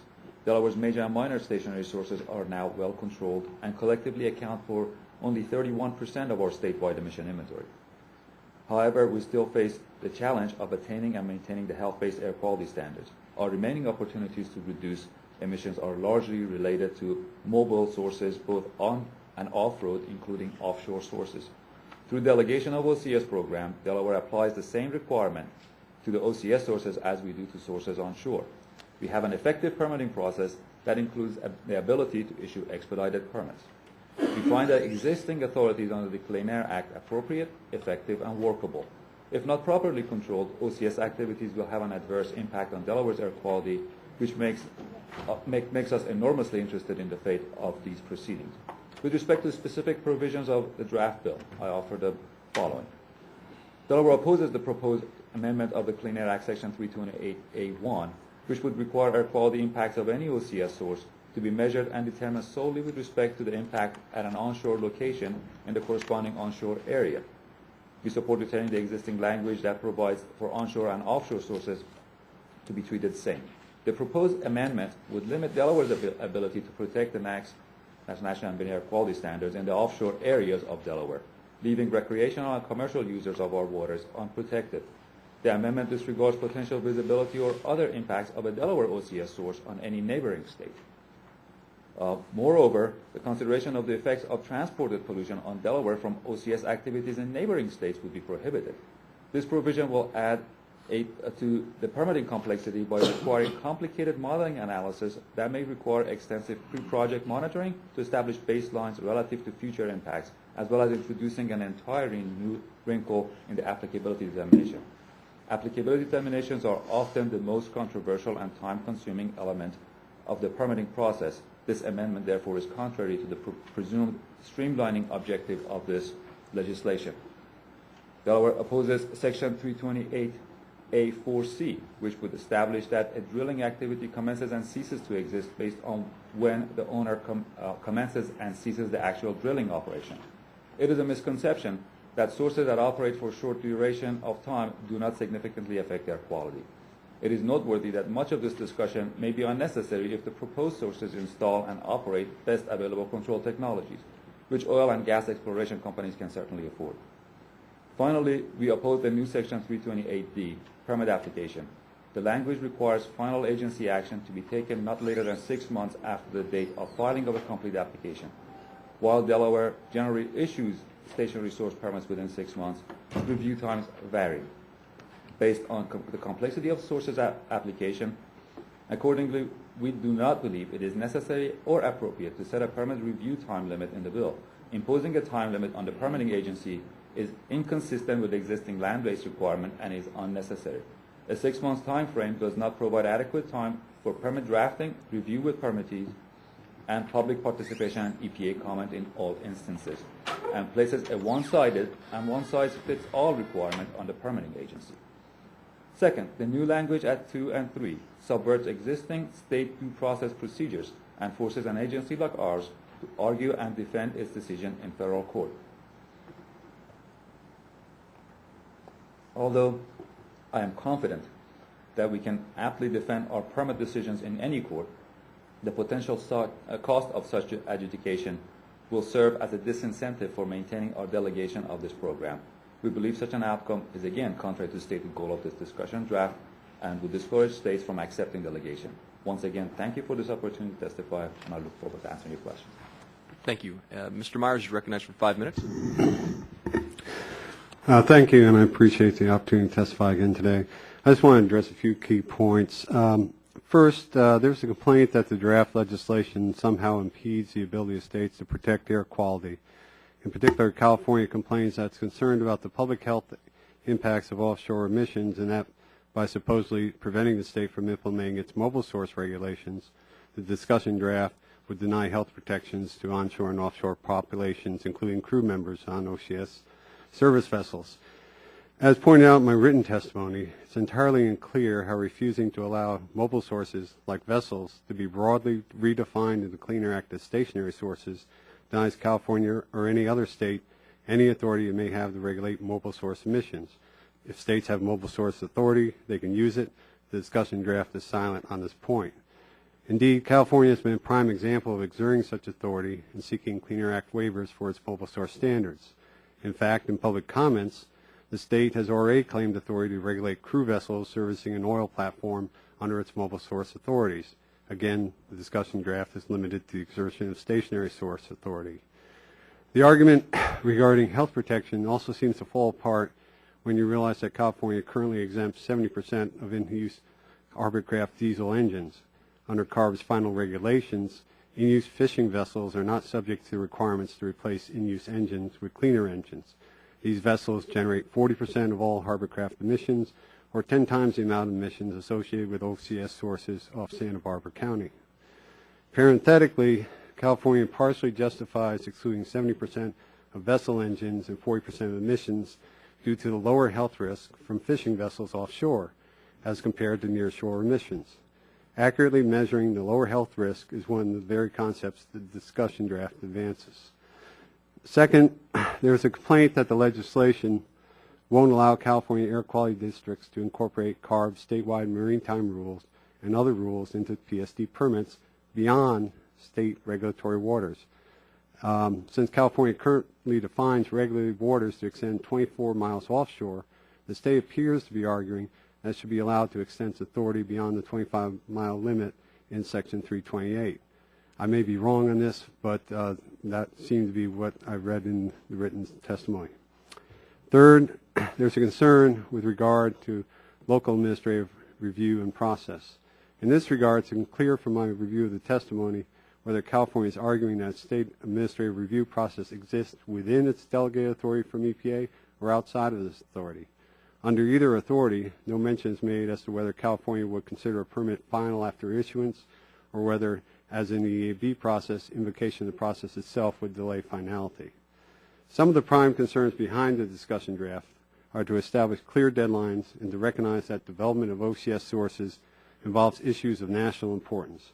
But apparently, EPA and states do not think there's any reason to hold themselves accountable for meeting any statutory deadlines. EPA has argued in court that current Clean Air Act requirements for issuing a permit in 1 year are inapplicable when EAB, which is part of EPA, chooses on its own to grant review of permit decisions. EAB is not subject to any statutory limit on its deliberations since Congress didn't create it. Delaware argues that imposing a time limit on permitting agency is inconsistent with existing land-based requirements and is unnecessary. It argues that states should be able to determine on a case-by-case basis when sources begin and cease operation and make source-specific evaluations. While with respect to states' perspective, the issue before you today is implementation of federal PSD requirements, which Congress indicated should be decided within a specific amount of time.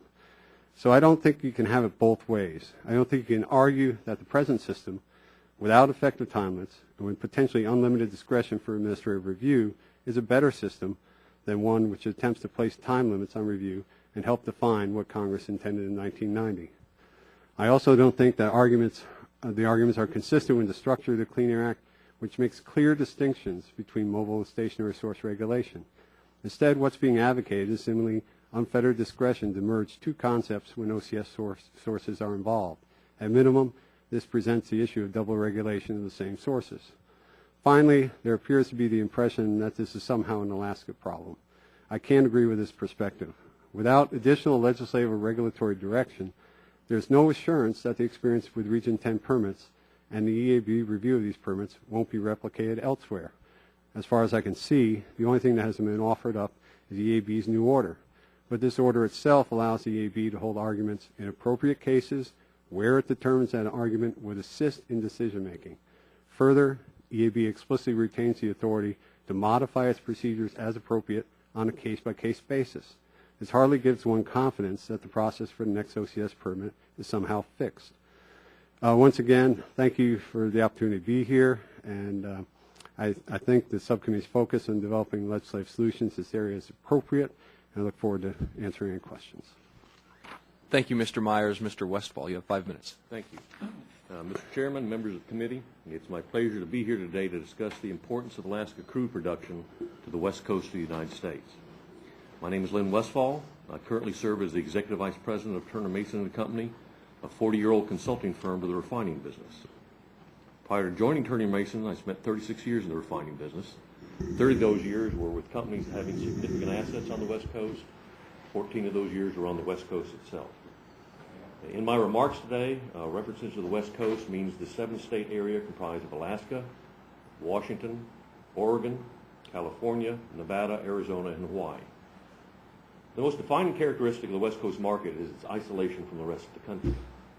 The area only receives 17% of its refined product demand from other areas of the U.S., in contrast to an area such as the Midwest, which is supplied by pipelines from the Gulf Coast for over 2/3 of its product demand. In terms of crude supply, there are no pipelines that bring crude into the West Coast from other areas of the country. This means that the West Coast is totally dependent on crude production from California and Alaska, with only shortfall having to be made up from foreign imports. This isolation is understandable given the history of crude production in the area. As you can see on my first chart, Alaska crude production peaked in 1988 at just over 2 million barrels a day, and California production peaked in 1985 at slightly more than 1 million barrels a day. With crude demand of only 2.5 million barrels a day, the West Coast became a major exporter of crude to the rest of the United States. During this time, crude pipeline capacity was built to take crude out of the West Coast, but not to bring it in. And shipments to the rest of the U.S. peaked in 1985 at almost 700,000 barrels a day. During the same period, the area only imported 10% of its requirements, and Alaska crude accounted for some 84% of the area's crude demand. Since peaking, though, crude production in both Alaska and California has declined by about 4% a year.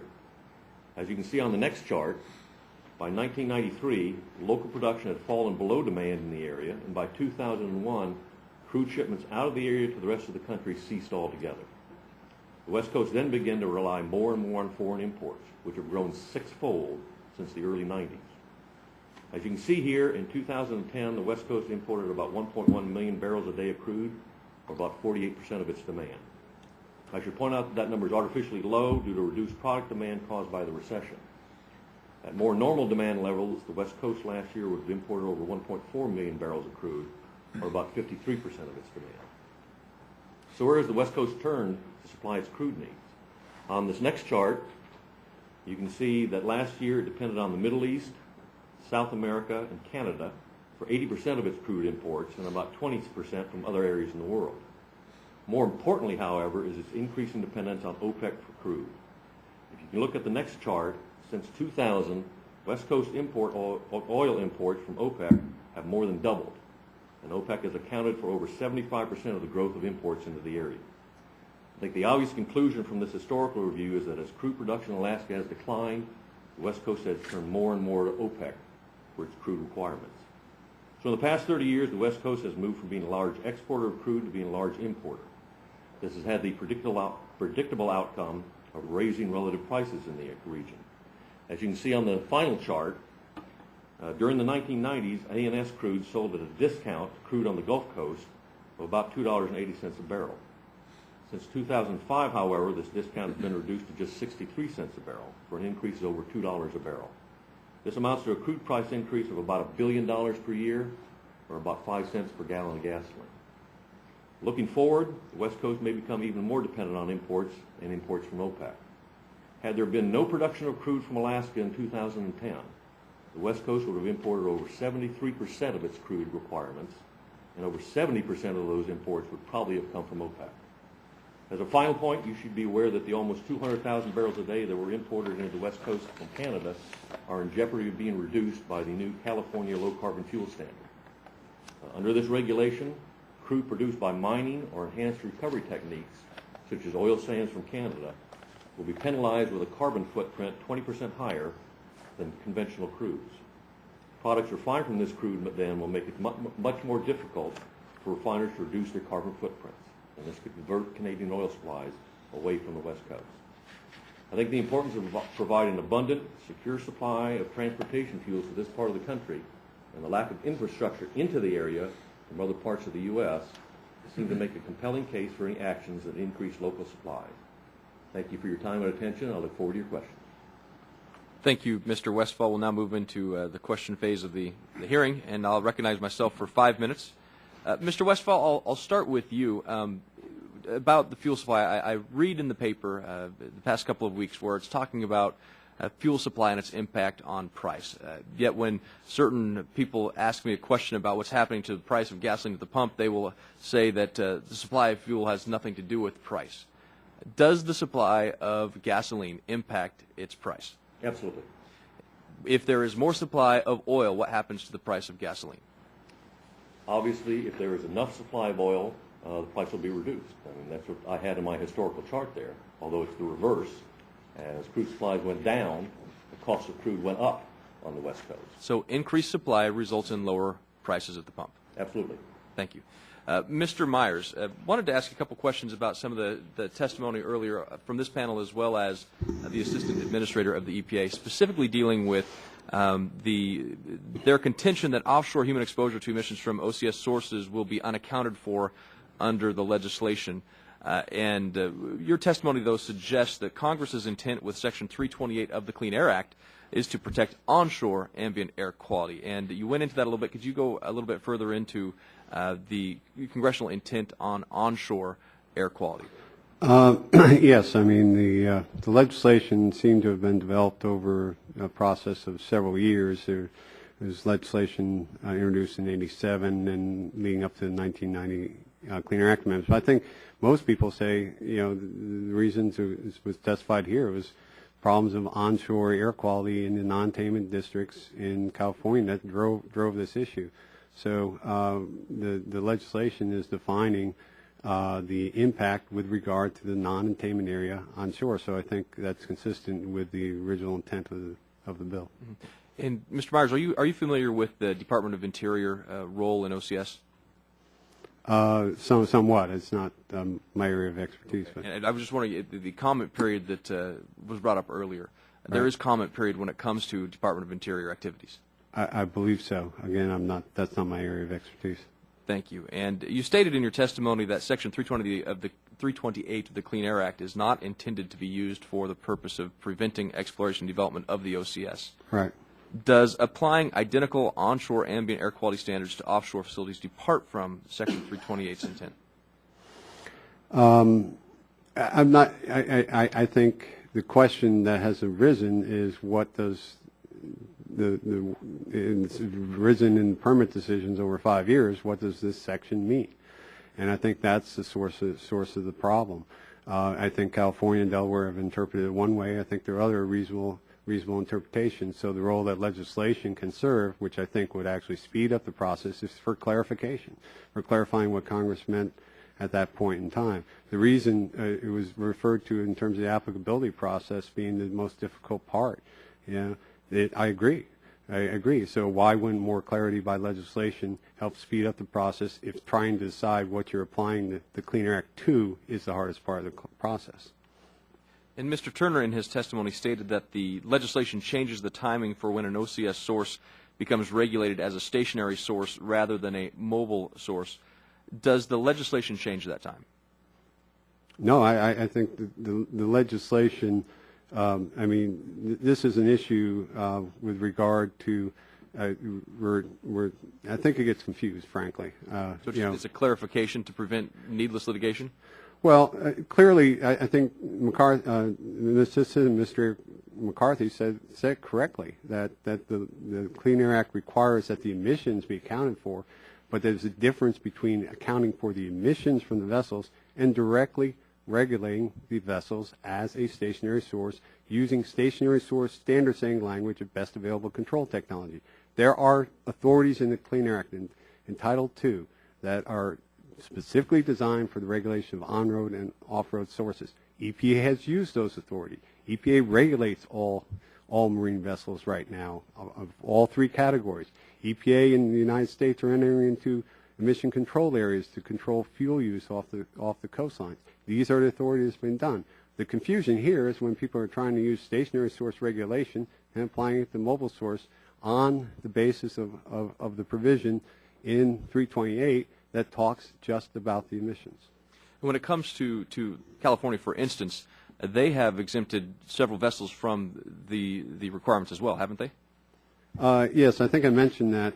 There was concern with air quality for people offshore, and I'm not disputing that it could be an issue. It depends on where you are. But we have addressed that like we've done it for cars through mobile source regulations. EPA has issued regulations, California has. When I was saying that there was a reference in the testimony that part of the concern was the crew members on supply ships for OCS sources, and that was one reason why they needed to regulate those vessels at back. But what I was pointing out is they don't go back in their own regulations on fishing vessels, which are 40% of the emissions, and apply the retrofit requirements that they've required, even though fishermen are on those vessels too. So it seems a little bit uneven. I'm sure they have the reasons for doing it, but I think, again, the argument is trying to use the stationary source provisions of the Act to get at something that was not intended. Thank you, Mr. Myers. Ranking Member Rush. Thank you, Mr. Chairman. Mr. Turner, you seem to have some disagreements with the comments of Mr. Myers. And if I could read the expressions on your face, would you care to add some commentary to Mr. Myers' testimony? Thank you, Mr. Rush. I'm afraid I'm a very poor poker player. I do think we heard some inaccurate information there. On one was the definition of an OCS source, and the contention is that this legislation would not change that definition, and I disagree. It would change how the definition of an OCS source is currently implemented, as we have done in California for 20 years. We read the legislation one way, and that allows us to regulate the whole of a project as we understand it. Changing that definition now to drastically, and I have some evidence in my testimony of a 25% reduction. I can name another instance where it caused a 50% reduction in the total emissions of a project, causing some projects to drop out of regulation completely, dramatically increasing pollution. So it does change the definition of a source with specific tangible air pollution impacts. The other contention was that we are trying to regulate mobile sources through a stationary source regulation. What this is allowing is using existing non-road regulatory, so there's two differences. One, we don't regulate vessels with back. That is clear in the legislation that we can't do that. What we do is incorporate regulations that exist on vessels and other non-road sources into a PSD permit. This legislation exempts all those vessels and potentially all those non-road engines on those vessels, things like crane engines, etc., from those existing regulations that we would incorporate into the permit. So again, those engines would be unregulated offshore very differently than what would happen to them onshore. Gets us back to the situation we were pre-1992 when there was much more contention over each of these permitting decisions. Thank you. Mr. Kelly,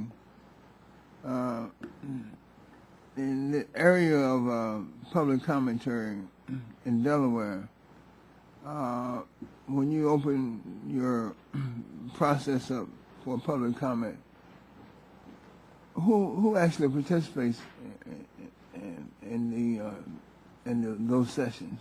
Well, we give opportunity for public comment. We public notice the receipt of application, and we public notice the availability of draft permit. And so the public has an opportunity to review both comment on application and comment on that draft permit before we finalize the permit process. So it is an open process that provides that opportunity.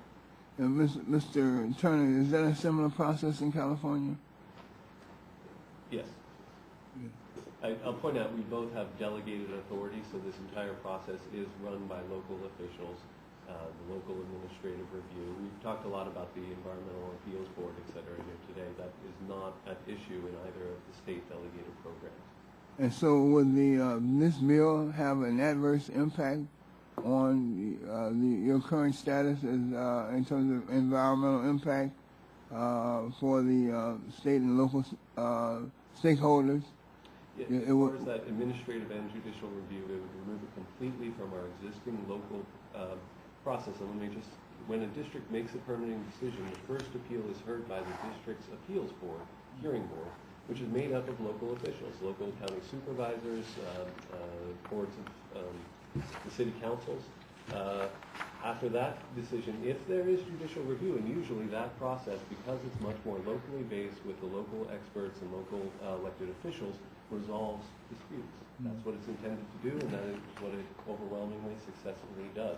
If there is a permit appeal at that point into the judicial system, it goes into the state court system, the local superior court. The court of final appeal is the California Supreme Court. Anyway, it's all kept locally, local control, and local experts, local stakeholders. And in Delaware, we have a similar system. It's an administrative environmental appeals board process.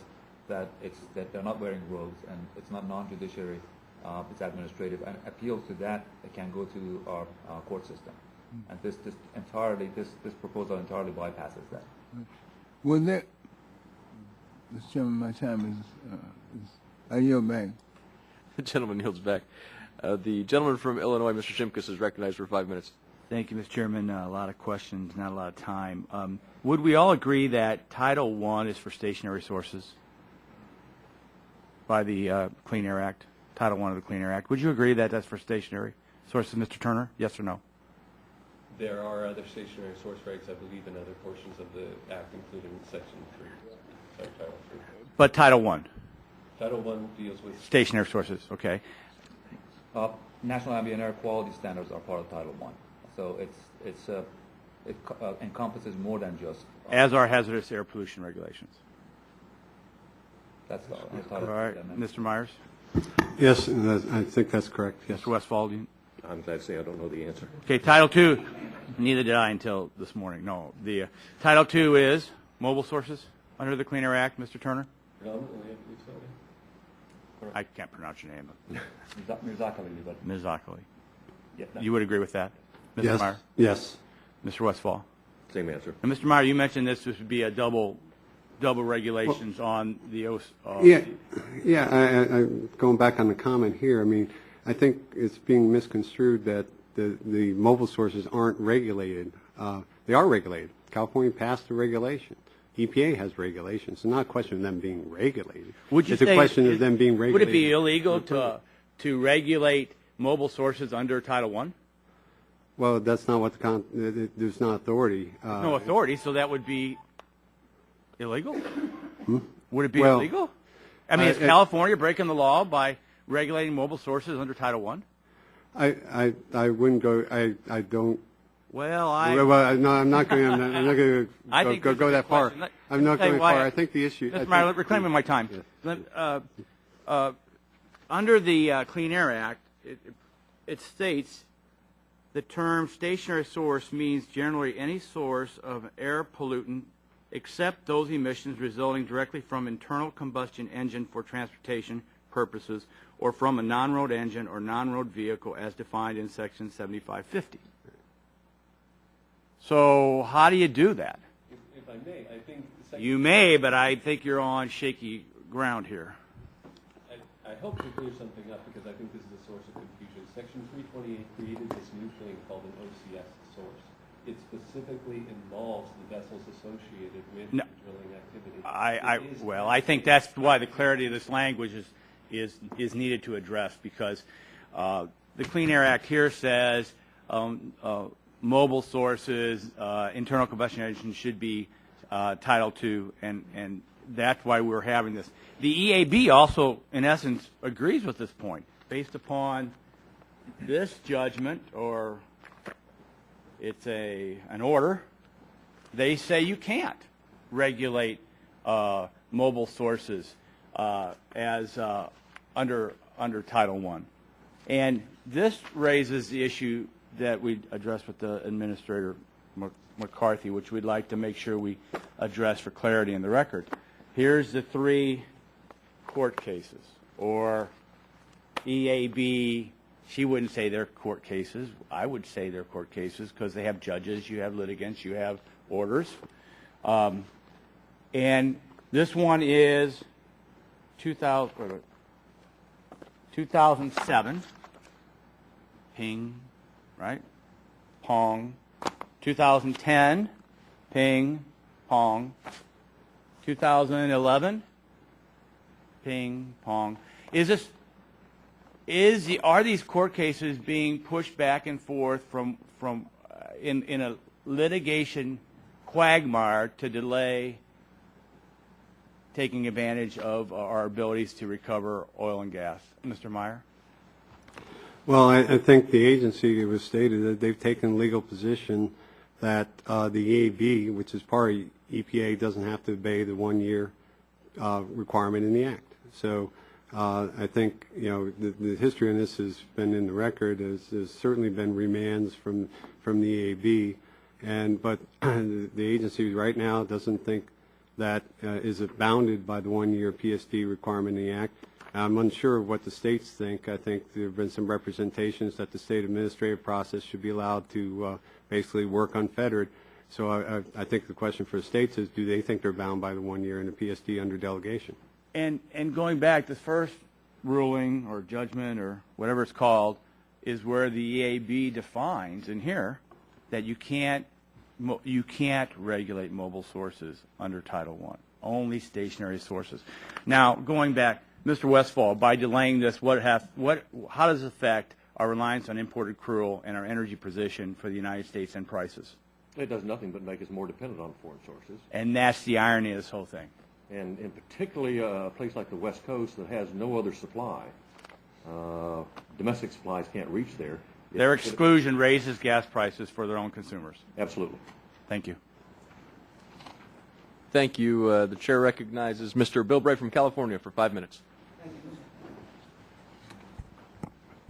Mr. Turner, one of the things I've been brought up and discussed, I was just wondering if when we get into the different implementations, the rest of the world may not know about AB 32, but obviously and I don't know how much your Engage or ARB has been included in that implementation. The question is that when you look at domestic production, is 32 a consideration at all under ARB, under today's strategies? Two ways that I would say that it is. Oil and gas sources are obviously, the production of oil and gas is a major CO2 emission source, so they are regulated as such. Number two is that many of our strategies to reduce carbon emissions will also reduce our petroleum demand. So those are two ways in which they interplay.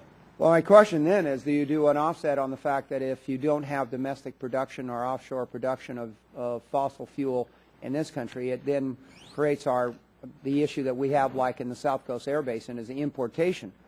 And is there an offset considered of the fact that in lieu of domestic production, there is a major emissions issue of the long transport of imported oil along that? Is that even considered at ARB when they get into it? The no project option has an environmental footprint? I'm not deeply familiar with their modeling analysis to say whether it shows a dramatic. I don't believe it shows much effect of AB 32 on the domestic production, honestly, that it would curtail it by the action of that program. So I'm happy to get you further. Okay. I know. So one of the biggest things that makes the whole issue of AB 32 and the whole issue with the greenhouse gas is totally so far beyond what the intention of the Clean Air Act was, that it's really kind of created a whole new world of reality for those of us that come from the air district background. South Coast is impacted. Who else are you seeing within our non-attainment areas that this is a major issue on? South Coast, Ventura County, and Santa Barbara County. Okay, and so it really isn't an issue if we were talking about exploration. My big question when you get into this is that our memorandum of understanding with the military, how enforceable has that been of us requiring them to change operations? I don't know the answer to that. Okay. So in other words, if you're now regulating the crew boats as being a stationary source that are running off, now those stationary sources, the platforms, they are within the coastal waters of the territory of California? Some are and some aren't. Some aren't.